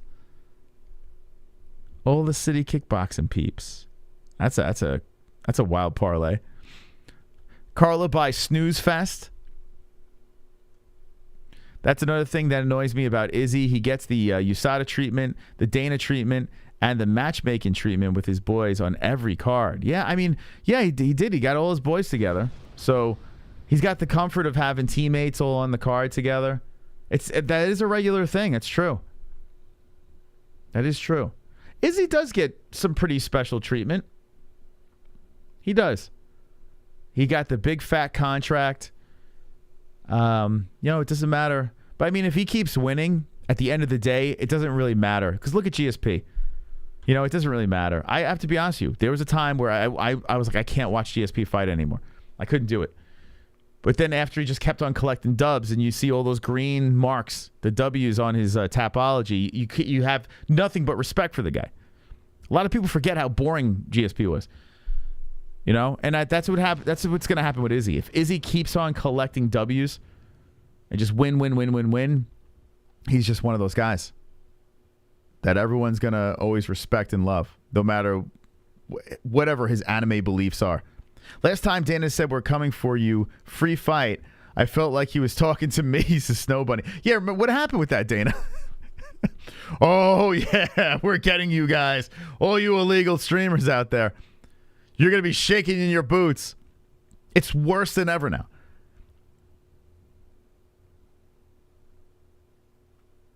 I don't know. Carla almost missed weight. She's going to show everyone the red wave that was promised Saturday. Let's see. Funk, I didn't know that actually had fights. I have that app, but I didn't know they had fights. Is that true? I remember dreading GSP fights. Hendricks did beat him. Yeah, I was rooting hard for Big Rig. Rooting hard. He did win that fight, by the way. Even though he's a cheat, he did win that fight. Yeah, I was rooting. I was so mad when they raised GSP's hand. But you know, now in hindsight, looking back, you know, he's a legend. He is. Zhang is going to make Esparza to come and bang. Esparza is not going to be able to do what she did with Thug Rose. War on Pirates, war on drugs, basically. Woodley was the guy that kept collecting dubs until anything is possible. Yeah, well, yeah, Woodley had a nice, strong run, right? But if you think about it, if you look at Tyron's run, like there was a time where I was like, if he can just win one or two more fights, we put him in the mix. Like he's one of the welterweight goats out there. And then it all fell apart. Everything fell apart for Tyron. And now you look back and you look at some of these wins, you're like, oh man, maybe he wasn't that great. I was thinking Gus versus St. Preux was on 281. It's 282. All right, I'm going to open up the phone line. We'll take a couple of calls, and then we will wind this thing down. Thank you for stopping by. Thank you for hitting the like button. Appreciate that. We will be live Friday night doing our last final predictions and picks. We'll place the final bets if there's anything else that sticks out. I want to bet on Poirier, but he's kind of a decent-sized favorite, so I don't know if I'm going to really pull the trigger on that. But we'll see. I think Poirier is a lock. I'm going to wait for the face-off. Let's open up some phone calls here, and then we'll wind this thing down. Nice early stream today. Appreciate you guys stopping by. I know it's not our typical time, but if you missed the press conference, run it back. We played it here on the stream in our goofy way. So let us know what you thought of that. Nothing special. Any press conference we do, let me just say this. Anytime we do a press conference, when the press conference is over, there's an influx of views. People just pile into the stream, and everyone wants to talk about it. No one gives a fuck about this. Or maybe no one knew the press conference was today. I don't know. But I think Saturday is going to be a pretty packed house for this channel, because I think a lot of people are going to be looking for streams. So I think Saturday is going to be, I think we'll hit our 70K. So that's going to be exciting. But I don't think they're going to do good on pay-per-view buys. Okay, here we go. Notifications. All right, so if you want to call it Discord, there's a link in the description. It's completely free. And when we're not live, there's a chat in there so you can chat away with the peoples. We're going to take patrons first, of course. But if you'd like to call on the show, now's the time to do it. Get your voice heard. Let us know what you think of the press conference, the 281 card, all that jazz. Hit our Discord down below. Izzy said he was going to go for broke and put on above all exciting fights. Promises made but not kept. Cannonier was a dud. Hopefully Pereira will take it to him.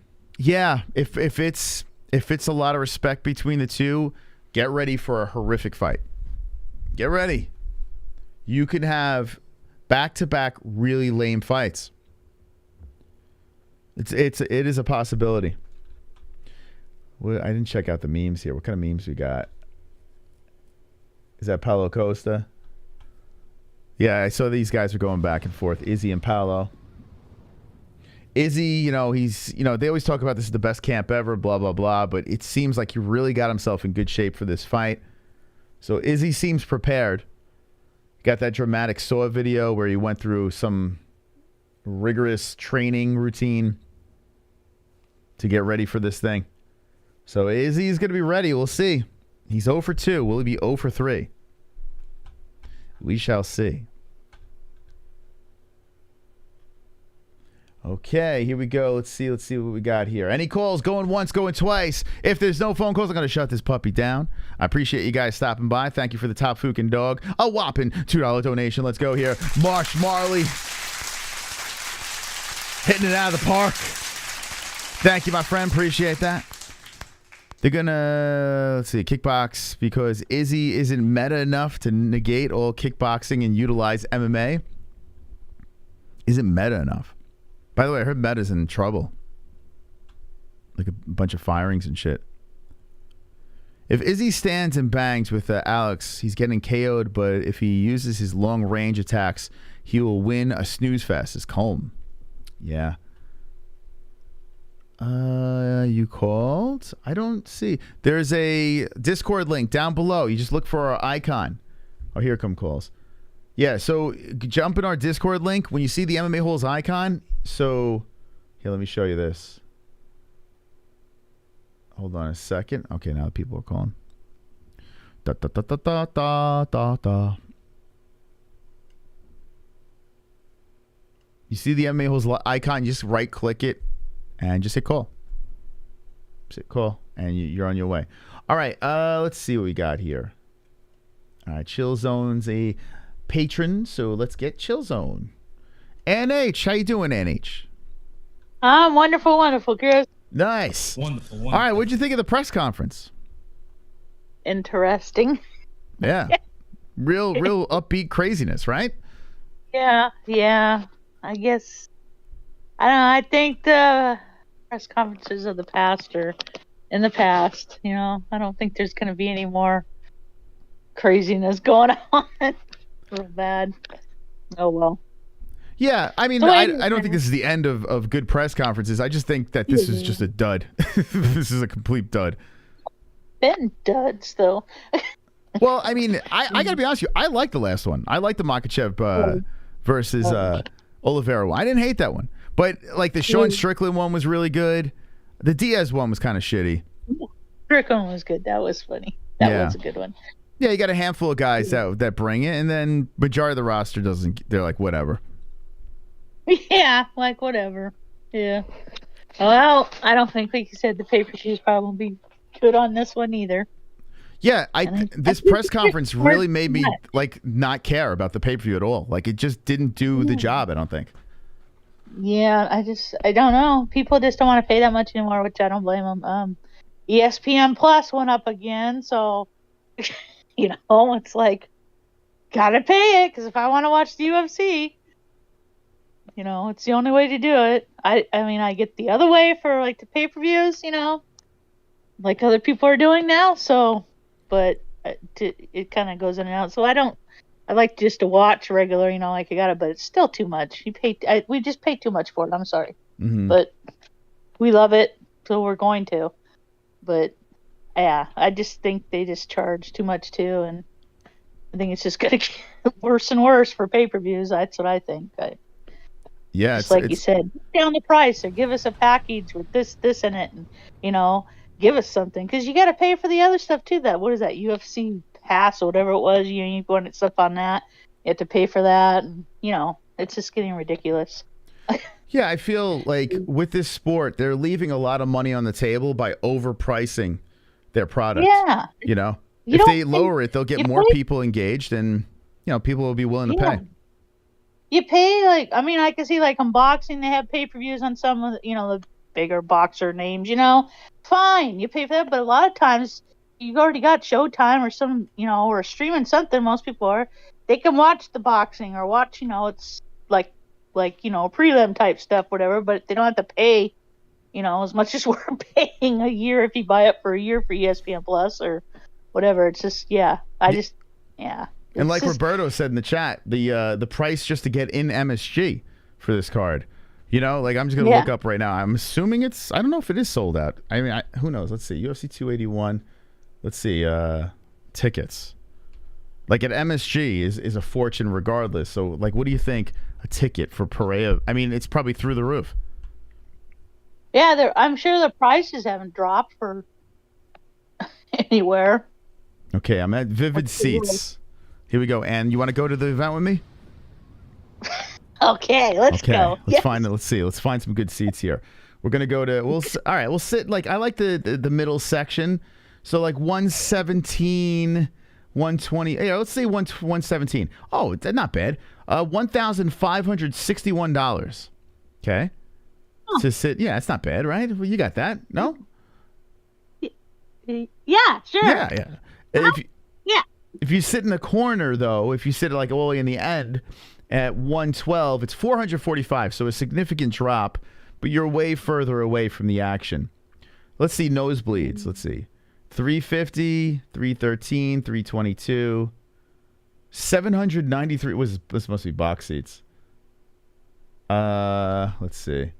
So the cheapest tickets are $300. There we go. 297. Those bleeds way up there. Dude, come on, man. What is that? What are they doing? $297 to sit up top and your nose is full of blood. It's crazy. Oh my god. Oh, super chat. Oh my god, we got a donation here. Look at this. Probably gonna buy the fight. The UFC charge a 1x fee of $499 at the start of the year and include all PPV. Wait, probably you're gonna buy the fight. UFC charges one-time fee for $499 at the start of the year and includes all pay-per-views. So $499 the beginning of the year. So for a full year, $499 you get all the pay-per-views. All right, Ann, would you pay that? No. No. Too salty, It's still huh? too much. Why should I? That's what I'm saying. Why should we have to pay for them? I can see big fights like a main card, which is usually 4 or 5. Like boxing does. If you got big name, do that, fine. But let us see the other stuff for free. Put it on the regular ESPN or put it on ABC or whatever. So you'd rather see the sponsors. I got to be honest with you. I wouldn't, because I have to pay for all the pay-per-views. If it was $499 for the year, I'd probably do it. Just because we do have to pay for every single pay-per-view. But I understand why people wouldn't do that. I get it. Yeah. Yeah, I get it. It's one time you have to pay. Yeah. I don't know. If they just come up with the way. I just think they're just ripping us off personally. But, they know how much we love it. The fans that really love it, we're going to pay for it, and we do.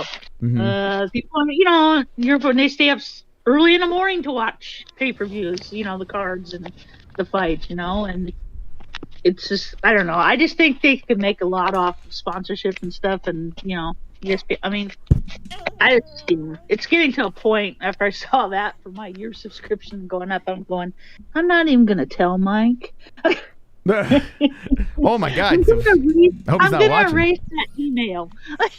It's like I'm gonna erase that. Well, and you know who doesn't like these pay-per-view prices? My daughter. She can't. She wants to be on the show for a second and talk about, speak her mind. Ellie, what do you think about the pay-per-view prices? What do you think, Ellie? What do you think? $80. $80 for a pay-per-view. What do you think? Yeah, I know. I agree. Right? It's kind of it's silly. Is the UFC silly? Yeah, she thinks she thinks it's pretty silly. She's like, I had enough. I had enough of this stuff. This is too. My parents got to buy diapers. They can't afford this, right, Ellie? Yeah. They can buy diapers. Yeah. Yeah, it's crazy. It's crazy. All right, you going to bed? Wait, hold on, Ann. You going to bed? Where you going? What time is it? Is it bedtime? Oh my gosh, it's almost bedtime. She's so adorable. Well, anyway, The N-word says you're adorable. What do you think about that, Ellie? The N-word.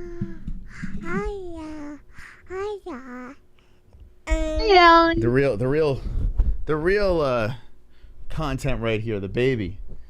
Yeah. So anyway, all right. So you'll be stealing the stream, correct?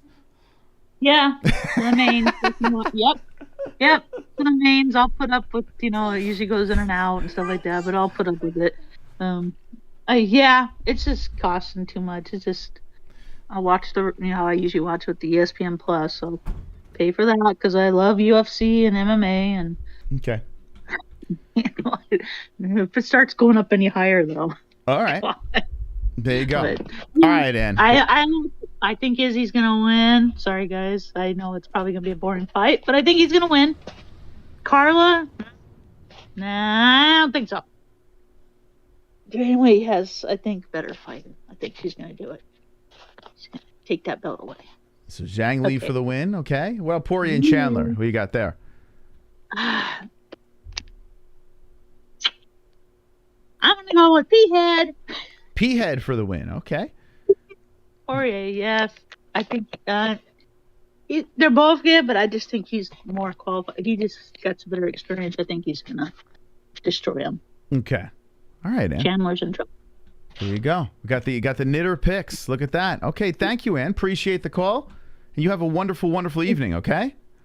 You too. Have a good evening. All right. There's the knitter on the MMA-Holes Live. Wonderful, wonderful. She's going to be stealing the fights. UFC, you got to do something about this. She's going to be stealing the fights. It is crazy. $80. I don't think this card's worth $80. I don't. We're sponsored by ESPN Plus. I got to be honest with you. I would find, if we weren't doing this, I would find another way. I don't think it's worth it. But I hope that I'm pleasantly delighted with the way this card unfolds, because I'm not saying this is the worst card ever. I just feel like for an MSG card, I feel like there should be a little bit more buzz, and I just feel a little underwhelmed. Let's see if someone else is excited about this card. Let's see what we got here. We got Sinosi calling in. I'm calling, motherfuckers. There you go, Sinosi. How you doing? Wonderful, wonderful. Nice. Are you going to be stealing the event Saturday? Well, fuck yeah. That's two people stealing the event. Oh, my God. All right, so what are your thoughts about the press conference? Like I said, I could do a better one than them. And now that you put it out there, you have to now give me a show, even as a segment for presser. Wait, what did you say? For Fuga, you gotta give me a presser now. I gotta, yeah, it's an idea. It is an idea. If we can get the Hearns involved, might have to do something. Maybe the week before or something on a Friday. Have Hearns versus Sinosi presser. But he never shows his face. He never calls. He's too cowardly to do that. So you're saying right now that the Hearns does not have the kahunas to come on, go head to head with you at a press conference? Oh, 100% saying that. I'm 1,000% saying that. I don't know if the Hearns is in the chat. I see they're calling the Hearns signals going up. The emojis are in the chat. So let's see if the Hearns responds to the call out here from Sinosi. Wow. Oh boy, oh boy. This is incredible stuff here. Let me know in the chat if you'd be down for Sinosi versus the Hearns press conference. I mean, it's got to be better than what we just seen. Anything has to be better than what I just saw. Yeah, pretty lame. Pretty lame. Anyway, I'll go over the main three real quick. The fact that I heard Chandler mentioning his wrestling, I was picking Chandler originally thinking KO and stuff because he's gonna go for exciting, but I'm thinking now he's gonna go a different route that we don't see him usually try to go for. That's what I picked from that for the conference for them. The fact that he's still his typical polite, subdued self, but now he's also now talking less of I'm gonna do this to knock someone's head off as I'm gonna win. That could be a game changer. Interesting. Very interesting over here. So you're saying you're trying to convince yourself in picking the under here, right? Oh, I like Chandler. I would pick him even if he wasn't under. Okay. I told you he had that fake motherfucker. Well, you look at their resume over here. both have the same amount of losses, 7-7 apiece. 28 wins for Poirier, 23 for Chandler. Now the level of competition a little higher for P-Head, but I mean, you know, 5'9", 5'8". Not. I always thought that Chandler was smaller. When I met him, what's that? I always thought Chandler was like 5'5", 5'6". Yeah. I keep forgetting he's close to 5'10". When I met him, he was super tiny. He was super tiny. Like I was like, what the hell? Like I couldn't believe it. So I don't know if he grew or something. I have no idea what happened, but I don't know. Maybe it's from adopting the black kids. Maybe that made him grow. What do you think? I could see that, but he may have the platform shoes on or some kind of shit. He may not really be there. Maybe that's it. But yeah, he looked almost the same size as Poirier at the face-off. So it's not a massive size difference. And when you look at the reach, it's only a half inch between the two. So they're almost identical with stats. Leg reach a little different. Longer legs for Poirier. They're also both identical for taking L's against the last two champs. Yeah. Well, we'll see. I mean, who knows? I mean, I was going to put a bet on Poirier, but because he was a big favorite in this thing, you know, or the distance was too far, I don't know. I don't know if it's even worth it. I might just sit back and enjoy the ride between these two. That sounds about right. Yeah, it's going to be good. At least we know this one's not going to be underwhelming, that's for sure. I hope not. Yeah. Unless the grapple. But here's the thing: I've seen Chandler use his wrestling. He's not a boring wrestler. He goes to ground and pound. Yeah, Chandler always looking for the finish, and even in defense, like he gets out of the craziest positions. So yeah, it'll be fun if it hits the ground. See, that's where I'm worried about for the co-main event. To be honest, Carla can totally grapple fuck Weili, possibly. I'm not gonna say it can happen, but if it does, you know that's what's gonna happen. She's not gonna try to submit her. She's just gonna hold her down. Yeah, Carla. Well, I mean, she could submit her. I mean, it's not impossible. But yeah, Zhang is she's showed levels of improvement with her grappling. Just that little, it was crazy. That camp with Cejudo, it was amazing seeing what she can do over there on the ground. Very strong and powerful. Didn't Rose say how strong Zhang was too? Like surprised how strong she was. You know what? Cejudo's becoming the next Khabib as a coach. I mean, look, he got Figgy and Carla belts. Yeah, that is true. Cejudo trained Carla? I didn't know that. Well, actually, maybe I'm mixing that. You mean Zhang?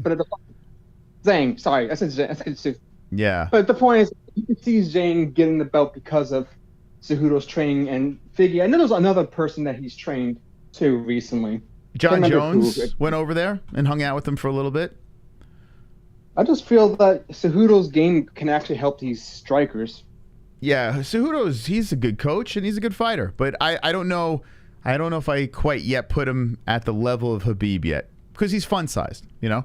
If he gets another person as a champion, he's getting up there. If he can get 3 people as champions, I think he's the coach of the year. Well, he's got who's he have? A Figueiredo. Well, did Figueiredo train with him in the last one though? I know it was the one before. He did. He did? That made the big difference between Moreno. His grapple was actually credited by Cejudo. Okay, so he does have Figueiredo. So who's the other two? Well, I'm just saying they're out there. Right now, Zhang would be the second one. I'm just saying, if you can get 3 people as champions, it's pretty hard to dispute that. Yeah. Well, James Krause got the same amount of champions that he's with, so I don't know. True. Khabib, Krause's legacy is damaged right now. Yeah. I don't know. But yeah, no, Cejudo's a smart guy. There's no doubt about that. It's just, his cringe kind of makes you forget that. I know. He's cringe, fun-sized dude. It does not help. Yeah. Anyway, the last one I just want to get back to really fast. I think the presser told me a couple things. One, Izzy was not his typical self, at least not at the start of the press conference. He seemed a little bit more, like you said, he was a little bit more calm. I think, I don't want to say intimidated, but something was off there. So what do you think? Like, you felt, what, you feel nerves or you felt like, what did you feel? Something going on with him, either internal pressure or something. I'm not going to say he was scared of him, but it did not feel like his typical Izzy self until near the end when he started snapping back. I think something was going off with him in the beginning. Because like I said, he usually trashes them right away. Interesting. Yeah, I think that because of the language difference, Izzy didn't have to really put on, this whole one-liner, give an effort. He really doesn't have to give an effort here. I think he knows that he has to be completely focused for this fight. He's got his toughest opponent yet in the octagon. So I think Izzy is just staying focused in this situation. I think that's what we saw there. But yeah, there are things in the lead-up that do have me scratching my head and why I'm picking against him. You know what I just pictured? Let me just leave it off on something really funny. Imagine we get the opposite of Kobe versus Usman. It's a grapple fest. They just want to prove themselves with the better grappling. We always say the grappling nullifies and then they stay on the feet. Like, what if the striking nullifies each other and they go down to the ground? The reverse. I would actually be very entertained if that happens for some reason. I don't know why. Well, someone gets rocked. I would not be surprised for a shoot. I would not. I definitely wouldn't. And Izzy, I could see. All right, who shoots first? If you had to say one guy shoots first, who would the guy be? As much as I do not like Izzy, I think Pereira would be the one to shoot first. Okay. I cannot see Izzy shooting successfully with his frame. Mm-hmm. His neck would get caught into a guillotine choke, in my opinion, because the whole Glover training. I think Izzy's gonna avoid he'd be closer to doing a judo throw before he goes any kind of takedowns. Mm-hmm. Yeah. Well, we did see the GOAT Sean O'Malley shoot on Jan. That is true. You never know. You never know. All right, so you say Pereira would be the first person to shoot. That's what you would think, right? I think so, just based on the fact that he also has a better trainer in terms of grappling than Izzy does, in theory. So I think, he would want to prove it more than anyone else. But if they're going by the whole whoever shoots first is a bitch thing, I think they're going to desperately fight the urge. Yeah, last time someone said that, it was Conor, and Conor shot. so yeah, you shouldn't say that. Yeah, you shouldn't say that. But I love the face-off, though. I like the face-off a lot between these two. That got me a little more excited. I didn't need the press conference. In fact, you could have just had them face off and just skipped the whole Q&A. Well, that would have been fine. That whole press conference was boring. There was maybe one or two zingers, but not really. It was the fact that, oh my God, I want to root for Chandler so much, but the fact that he's sucking off Dustin so much with, oh, your house is the greatest thing ever. It's oh, fuck this, shut up. Yeah, it reminds me of Conor when Conor was kissing ass. It drove me nuts. And I know Chandler's a nice guy. He's respectful, blah, blah, blah. He turns it up when he has to. But, man, you could have sold that. You could have WWE'd it a little bit more than that. You know what, though? Chandler, but you know what? If you've seen all his appearances, he's never trash-talked anyone, really. Not truly. Dustin, you've seen it. That's why I think Dustin is fake. At least Chandler seems more of a nice dude. His kindness is just going to be knocking you out senseless. Yeah. Versus talking you. Whereas Dustin, he will. I mean, we've seen vintages of that old featherweight, Dustin that does a man trashing someone. So that's why still. What bothers me though is you'll see Chandler go on an interview, and he will get a little hot with his takes, and stand tall and talk about, what he's going to do to his opponent. So I was hoping that would transfer over to the press conference, at the most important time to do that. Now's the time to do it. You're selling a fight. And he's just like, oh, I just want to suck the hot sauce out of your bottle. I don't know. I'm just saying he's not going to be the guy to trash talk. It's not his thing. Yeah. He's kind of like Islam, but actually nicer, surprisingly. I never thought I would say that. Islam's actually meaner than Chandler in terms of the trash talking. Yeah, I don't know. I just wanted a little bit more there. Yeah, it's a bummer. This press conference was lame. All right, Sanosi. Yep, well, we're going to have fun tomorrow. Okay, be good, man. Sanosi calling in. Let's see who's next on the horn as we have Damn Savage and the Joints here. Let's see what we got here. Damn Savage, how you doing? Yo. What's going on? What'd you think about this hot mess of a press conference? Another fucking AIDS press conference. Big fucking surprise there. Yeah, this is bad. This is bad. I mean, the language barrier really doesn't help a situation almost to the fact where it's do you have to put this? Just have them just face off. You had the media scrum. Have them do a dramatic face off in front of the fans or whatever, and then call it a day. Exactly. I mean, I was thinking halfway through. God damn, we almost got so close to having Sean Strickland on stage that fucking Alex didn't knock him out. Yeah, Alex ruined everything. So he better beat Izzy, because he ruined this thing. It was supposed to be Sean Strickland, and Alex screwed everything up. Oh, it would have been such a better fucking press conference, but whatever. Yeah. That's selfish And bastard. fucking, yeah, I don't think anything was going on. I think maybe he was lactating and a little embarrassed about it. His little titty was leaking. You think that's it? Yeah. Little titty leak? Maybe. It's possible. I mean, it looks like he's got a full B cup now. So, maybe. Yeah. I'll have to wait and see him at the weigh-ins. The little seal in the chat says that he didn't even know the press conference happened. Yeah, they did a shit job. Although there were like 10,000 people in there when I did see. So people did know, but I felt like this is like a Bellator type of promotion. Like, I don't understand how the UFC... I don't know. I just feel like everything just doesn't feel juicy and hot and, you know, exciting. It's weird, man. I don't know. Maybe I gotta watch it. You watch the Embeddeds? Not yet. Okay. Yeah, people said the Embeddeds have been good, so I guess I gotta watch that and see if that helps. And fucking Dustin Poirier, what the fuck was he fucking wearing, dude? He looked like Jesse Pinkman and shit. I don't know. DP is a weirdo. And yeah, he got the skull cap on, and I don't know what he was doing. He's just It looked like it was selling dope at a fucking Star Trek convention. That silver fucking jacket. yeah, it was an odd choice, but he's an odd fella. I think Chandler's gonna fucking smash his ass.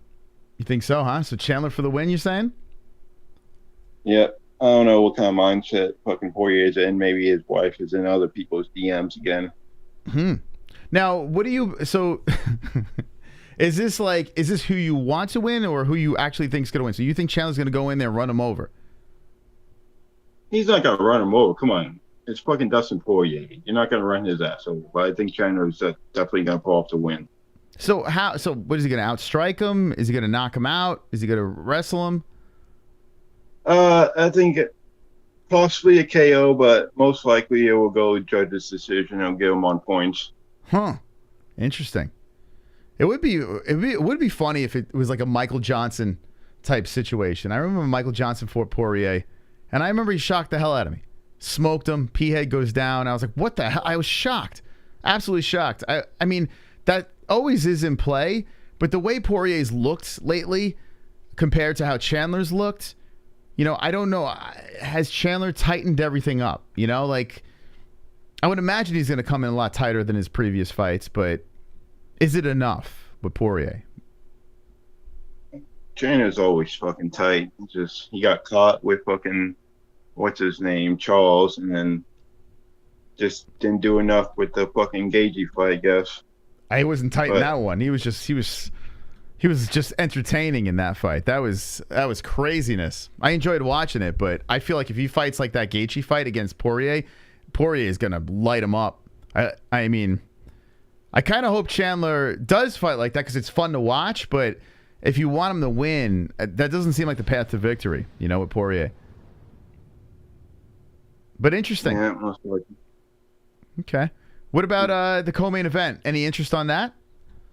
Not really. Jang's probably going to win, most likely, or probably going to make it a boring fucking fest to get the W, but I think Jang's going to pull it off. Okay. Very interesting. And Rose can come back and kill Communes one more time. Okay. What up, Frankie? You think he's got a shot in that fight against Gutierrez? I think Frankie's done, but I just hope he doesn't suffer like a nasty KO. I don't want to see that. Mm-hmm. Yeah, that wouldn't be good. That it would be 3 in a row for him. Yeah, I think Frankie Edgar. It would be nice to see him ride off into the sunset after this fight. You know, get the dub. But the Vera and Corey Sandhagen finishes, 2 highlight reel finishes, and then before that, the Korean Zombie one. Ugh, such a mess. Such a mess. You know, it was the Ortega fight, right? Hold on. So Ortega changed everything for Frankie. Like, that fight really screwed things up. He had the win over Stevens. He finished Rodriguez. And, like, it was like, okay, Frankie's back. And then he fought Brian Ortega, gets knocked out, and then it's all downhill. Like, everything seemed like it just started to fall apart. He had the Cub Swanson win decision, Holloway decision. I mean, go to a decision with Holloway. Nice job there. But Korean Zombie, gets smashed. Sandhagen smashed. Vera gets smashed. I mean, the fact that he wants to go out there and do it one more time in front of the MSG people, I respect that, but I think this is going to be another annihilation finish. Let's hope not. But yeah, that Ortega fight, wasn't that like the first time he got KO'd in the UFC? Yeah. Yeah, it shocked a lot of people, man. Shocked a lot of people. What, do you hit him with an uppercut or some shit? What do you hit him with? Hold on. Let's see. I think it was like an uppercut. Yeah, you got first round. Yeah, I think he got hit with like a Pez dispenser shot, and everyone was like, "Holy shit!" Yeah, it was his first knockout, right? Yeah, old decision. That's crazy, man. It's all Ortega's fault. He ruined Frankie Edgar. Never the same. But good bastard. That's that. So all right. What about the card? So I'm assuming you're stealing it, right? Oh no, I always pay for shit. Wink, wink. Oh my God, 3 for 3 with the theft. Oh my God, look at that. Holy cow. I might not even be able to watch it. I got this fucking hurricane coming at me. You got another one coming your way? Yeah, the fucking cunt popped up out of nowhere. Oh boy. Well, that's not good. It's just cat one, so it probably won't be nothing. Well, if you survived the other one, that one was supposed to be catastrophic, right? But it missed you? Yeah, I didn't get a direct hit with that. Okay, good. Well, hey, I hope it doesn't hit you. Stay safe and enjoy the fights, okay? Yeah. All right, yeah. Later, Slapnuts. All right, Damn Savage coming in. Wonderful. Let's see what else we got over here. We got the joints. We got the joints coming in. Let's take the joints call. I lost you. Fucking lost you. Let me get back over here. All right, here we go. Call the joints. Hey, two joints. Hey, Chris. How you doing, bud? Good, brother. How's your day been so far? Wonderful. How's your day? How's the press conference treating you? You know what? I won't go overboard like I sometimes do, but I just think the old days of the real animosity press conferences are over. Like Moss, we've got the top 3 fights. Izzy and Alex, they've already fought twice, and the same with Dustin and Chandler. Like if you can't get any fire up for that third fight, the trilogy, then it's just a loss. I mean, and no Dana in the house. Like, I mean, that was super weird. I thought this was his big time fight, you know, when it's in MSG, brother. I mean, I'm really kind of wondering what the hell is going on with Dana, to be honest with you. Yeah, so, well, I think he's doing the slap boxing thing. I think he's running around with that as well, which is incredible. Oh, fuck. Yeah, Yes. But you're right, though. The absence of Dana White at the press conference, it hurts, too. Like, that doesn't, like, John Anik is a good announcer, but I don't want to see him at a press conference. I don't know. I don't feel like he does anything for me. Well, it's just, you know, the whole thing was super weird. Like, I mean, I keep harping about the old days. There wasn't one swear word. There wasn't any, you know, like, sure, Izzy and Alex, who couldn't understand each other because of the language barrier, and they've got to figure that out too. I mean, there has to be an app or something where, you know, it doesn't take so long to translate it. You know, they could have shortened that up, but I'm pulling for Esparza. I mean, that's the hugest amount of disrespect in your own country, and people are booing you. She's got the belt, man. People got to keep in mind, like, she's got that belt for a reason, and she's got a big task ahead of her. But I'm pulling for her. I mean, holy fuck, if that was my hometown, I'd be pretty frustrated. People were booing me. So I think quietly, Carla's got a chance, and I think she knows it too. So we'll have to see what happens on Saturday. But I'm picking her for goat milk. Oh, okay. Fuck what anybody else says. Wow, you're going with Carla Esparza. Yeah, I wanna go in that direction. Like, I am trying to find a way. I've won many bets on Carla. She's done me well, and now she's a massive. Wait, hold on. Why they have her as a favorite here? What the fuck? Tapology has. Wait, let me refresh this. They have Carla at a minus 360. Wait, hold on. If this is on my bookie too. I'm just going to throw the Shank bet in there just real quick. Hold on. Let me check. What the hell? Tapology definitely got that one wrong. All right. Let's see. Esparza. That's wild. They had her as a big favorite. Wait, hold on. Oh, okay. Yeah. Zhang. Okay. Okay. Holy crap. So, they flipped it by accident. Imagine, yeah, just run to the crazy. just run to the betting sites. Well, you're harping about the pay-per-view buys, Moss, and I'm just, again, if they don't, I think they used to have this big faith in that if the press conference was pretty edgy and there was a lot of animosity, like it would beef up the sales. But I think they just don't even care anymore, to be honest with you, because like whoever. Maybe I'm a first-time pay-per-view buyer and I'm looking at maybe the press conference. Oh, well, what have I got to look forward to? Well, then you get something like that. And maybe not for a lot of cases, but I'm pretty picky. I like violence, and if I seen something like that, it wouldn't push me into spending that $80, Moss. That's all I'm really kind of saying. So, Okay. But, aside from that, just a short call, Moss. Great show. I mean, keep doing what you're doing, and I'll let you go. Thank you. Thank you. 2 joints coming in. Thank you very much. Thank you very much. Thank you. I saw someone in the chat was looking for the Discord. If you look in the live chat, there's a link pinned up there. Everything you need. Everything you need pinned in the live chat over there. You can hit on our Discord. And when you click that link, it's in the description as well. You come right over here. And you got all the information. You got all the donation alerts. If you want to drop a donation, you can become a member, a patron. You can get the Fight TV discount. You can jump in our Pick'em League. You got our second channel, third channel website, where to send us stuff.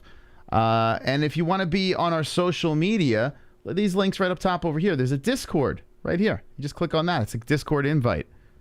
And you can jump in our Discord as well. So if you'd like to do that and call the show or just talk to the community outside, just click that link. It's everything you need. And if you're going to watch the UFC fights as well, over here, watch the UFC. Use our promo link. If you're going to, let me just say this. If you're going to buy the pay-per-view, click this link right over here. Only if you're going to buy the pay-per-view, click that link, and we get a little kickback. Watch the UFC live. Thank you to everyone that keeps on doing that. Appreciate that. Appreciate that very much. All right, we got the last call over here.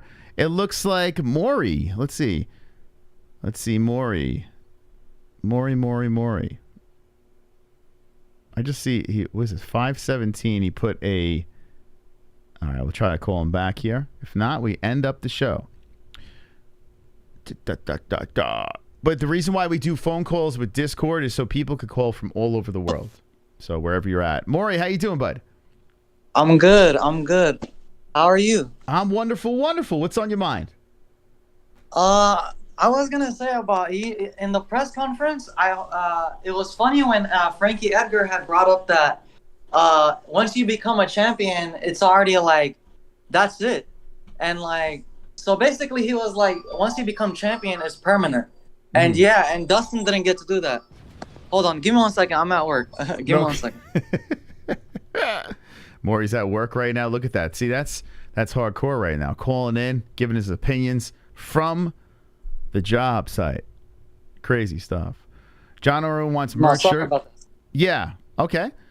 So yeah. So it was funny because what's the name? Frankie Edgar had said once you get the belt, you're a champion in the history books. And what was funny is that he said that, and it was almost like he took a shot at Dustin Poirier. Because Dustin, that's the one thing Dustin hasn't done. He's always just like he just hasn't gotten to the gold. Even when you would say.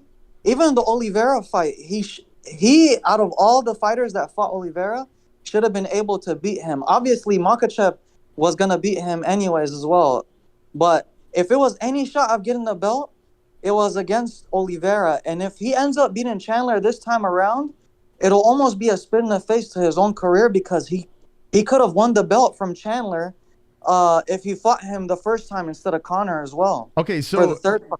You do realize he does have an interim strap, though. Like he did win an interim strap. I mean, come on, nobody really be counting. I understand. Yeah, he has the interim strap, but it is a belt. I feel like, it is. It's not really though. Like I feel like it. Yes, it's an interim belt, but it's not champion belt because he still didn't become undisputed though, and he lost. He got the interim one, but it was against Max Holloway. It went the distance. And it's like, yeah, he won the fight, and yeah, he beat the featherweight champ, but not for the featherweight belt, though. So that's the thing is, yeah, he got the interim strap from fighting a guy coming up. But still, though, like, this is the thing is, Poirier is somewhat of a championship-level fighter, but he just hasn't been able to get the belt. And now, if he beats Chandler this time around, he probably potentially could have beat him for the actual undisputed belt the first time around instead of fighting Conor for the third fight. Yeah, it's weird. I think Poirier does want to get the actual belt. Like, I do think that's on his bucket list. He got the massive paycheck with Conor, did it twice with him, and I wouldn't be surprised if he tried another fight against Conor just to get another paycheck. It seems like being a prize fighter is fine with Poirier, but it does seem like the thing that he really wants to achieve is becoming the undisputed lightweight champion. That is definitely on his mind. And I hope Chandler spoils the party. I hope Chandler spoils the party and destroys him. Like, I mean, yeah, go ahead. Anything's possible. Anything's possible. Yeah. All right, you hope, but what do you honestly think? Like, who do you think is actually going to win? Do you think Chandler's going to get it done? Nah, I think Poirier's gonna win though. Even though I'm rooting hard against Dustin, I think he'll win though, because he's just he has more experience in the cage. He has a very durable chin, but he has a very durable chin. He has a lot of experience. He's more well-rounded. I feel like if Chandler can take him down and ground and pound him, maybe, but yeah, that's the only weakness in Dustin's game is that on the ground he is a Fugazi black belt. Like, as much as he's a black belt, he's not really a good at defending when he's on the bottom, especially. And like, yeah, so for me, I think Dustin's gonna win. And also, I wanted to say about the main event as well. Oh my God, I just want Israel to finally lose, man. I'm so sick and tired of this guy as a middleweight champ.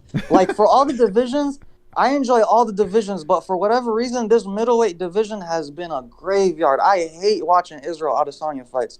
And if anybody buys Israel cards, I feel bad for those guys. Like, no disrespect, but the UFC, they put up a lot of good cards, but every time Israel is the main event, he always lets the fans down, always. And he's always, even in the press conference, he said, "Oh, I like it when guys fight. I love to fight." Like, but I don't really believe that. Like, when he's saying that, I don't even think he believes that. Like, he always tries to do this decision point shit, bro, and it gets very annoying. Yeah, well, so the last time I think he peaked at the Costa fight, right? And that fight and people forget, like, that fight kind of sucked. That fight wasn't that good. Yeah. Like, it was a pretty trash fight until in the second round where the humping happened. But Paulo was afraid to pull the trigger. They were giving each other a lot of respect, and it was just kind of a lame fight. But, like, he did get the finish there. But, yeah, you're right. You're not wrong. Like, Romero, the Vittori one, the Whitaker one, a little better, the Whitaker one, but the Cannonier one, I mean, they're all unanimous decisions, but still not the most rewatchable fights, you know? Yeah, the most rewatchable fight was the Gastelum one. That's about the only one where he got hurt and then Gastelum got hurt. But ever since then, even in the Cannonier one, it looked like he was hugging Cannonier against the cage. They were making memes about it, like they were on a date or something. Like, like the way they were hugging each other against the fence, it looked ridiculous. Well, you have the Whitaker first fight too. Like, he looked like that one was a good one. To do that to Robert Whitaker is special. So Gastelum and Whitaker, the Anderson Silva fight was trash. I don't care what anyone says. I know Luke Thomas. Yeah, it was like he was fighting an old legend that wasn't. It was just. And he himself was like, he wasn't really trying to finish him as well. So it was like, I don't know. Too much respect in that fight. But yeah, the Kelvin Gastelum a classic, the Robert Whitaker one, very impressive. And then it's been weird. Other than the Costa finish, all decisions, and you can tell it's starting to get to him. You can tell if he's crying after the Cannonier fight, he knows that he's better than this. Like, it's a shame. He does have all this skill and all this talent, but winning all these decisions over here, people are going to really ride on him. If he finishes Pereira, that all gets wiped away. Yeah. That all gets wiped away, and I feel like this was a good matchup to, like, this. If he ends up making this one boring and ends up winning, that's gonna be horrendous. I just hope that doesn't happen. I hope, because of the way Pereira is, especially because they match up evenly height and reach wise. I just hope that this is actually like entertaining fight. Like, even if it ends up going in a decision, like, at least that it won't be him just trying to avoid damage, because Pereira has the reach to hurt him. So Yeah, hopefully it is gonna be entertaining. Like at least this time. Like if you're gonna be boring, don't be boring in this one. Like there's no way you can manage to make this one boring when the guy is matched up perfectly against you reach wise. So you actually have to like fight not defensive, because if you fight defensive, he could hurt you. So I guess I'll play a little devil's advocate, because I don't disagree. I don't find Izzy the most exciting fighter out there. I do respect his skill set though, but I don't get excited when Izzy's fighting, right? I don't feel the juice. Yeah. In this fight, out of any fight, I feel Izzy should not take any chances.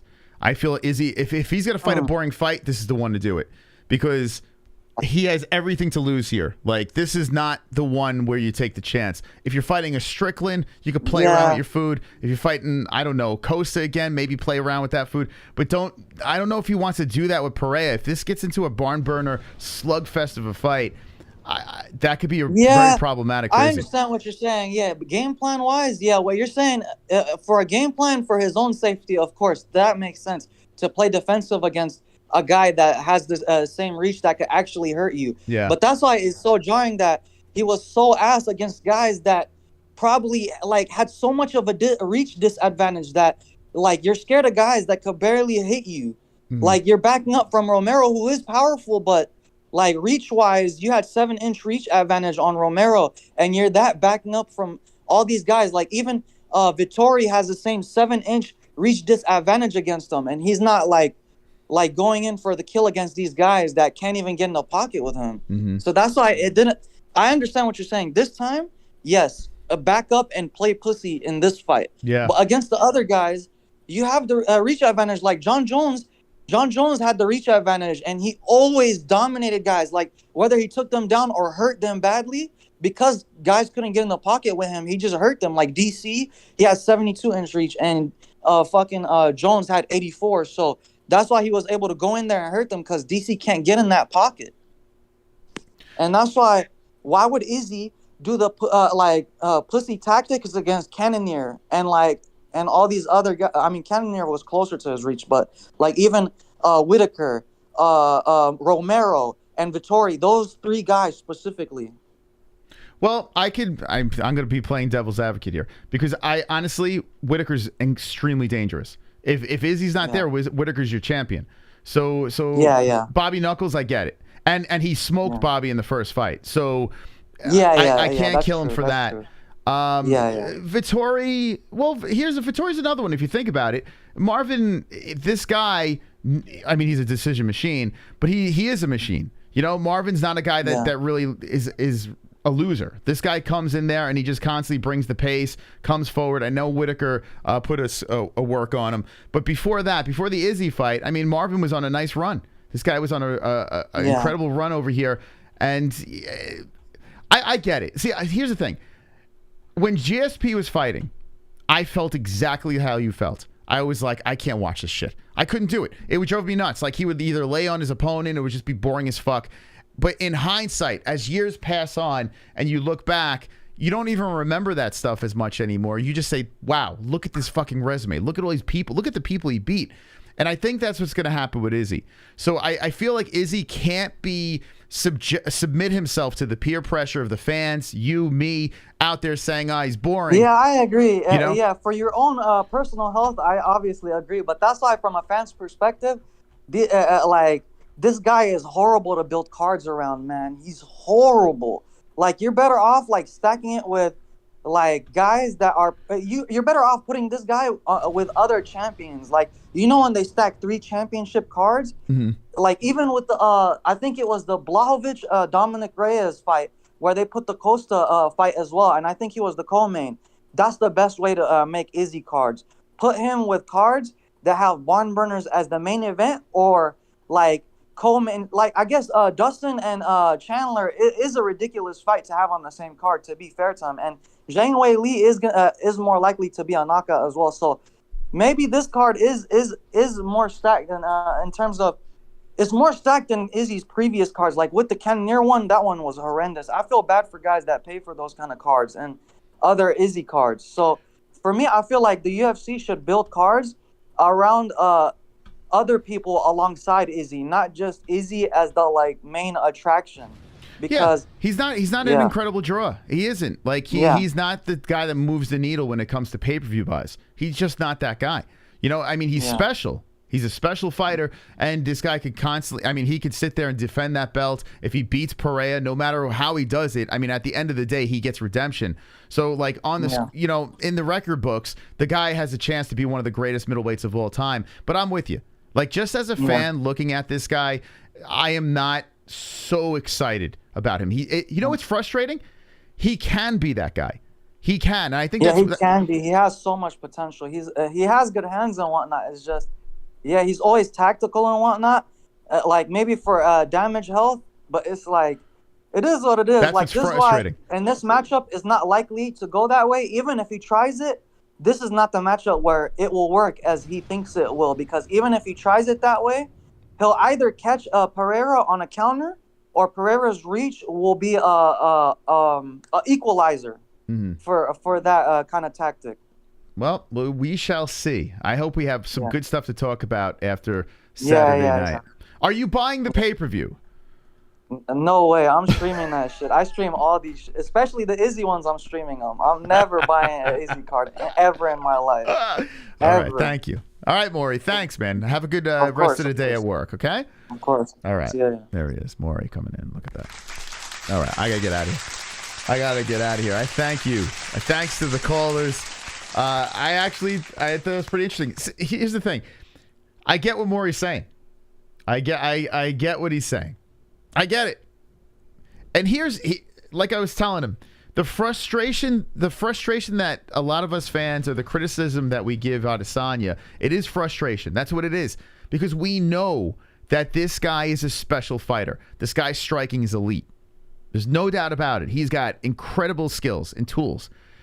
The problem that we're having and why we're saying it's boring is because he plays it too safe. You know? But for us to say that, as fans, we have every right to, because we pay, right? We want to see carnage. That's what we want to see. But if you look at it from Izzy's eyes, and he keeps on collecting wins, and keeps on defending and breaking records, no one's going to give a shit about boring fights. No one's going to care. All everyone's going to see is those W's. So I get it. And I would not be surprised if UFC 281, the main event, Izzy wins a unanimous decision, 5 rounds, and people say that was boring. I will not be surprised if that's the case. It will not shock me in the least. All right, guys. We got another donation slipping in over here. Thank you so much for the contribution. Furious! Big up Maury. He's a top G. Big Raised up to Maury. fist. There we go. I like his energy. And I like the energy of the chat over here. If you want to continue the conversation, let it go down in the comments when this stream is done. I appreciate you guys stopping by. Tomorrow we'll have a special stream on our second channel, not the MMA-Holes, God of War. I will screw that game up tomorrow, crack inappropriate jokes, and hang with the boys on the second channel. We have something to take care of over here. We thought we had a top dog before, but Jean Paul takes it tonight with the 999. Let's sing!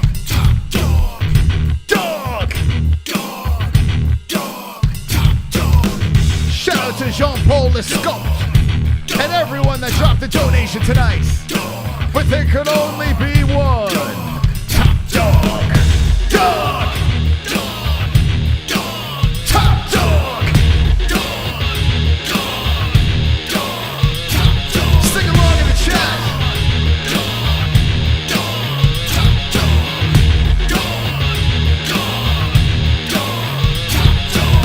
There can only be one top dog, and Jean Paul is the guy for the Wednesday night.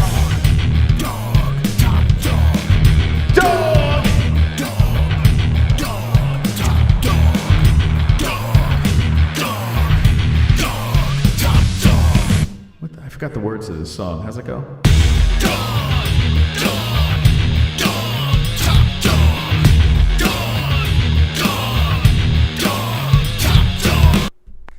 Okay. Thank you. Thank you very much. Spank you very much. Thanks to our sponsors, MyBookie.ag. Get your bets in. MyBookie.ag, promo code MMA-HOLES for 100% match on your first deposit. CBDX, I got incredibly high last night. Like, it was weird.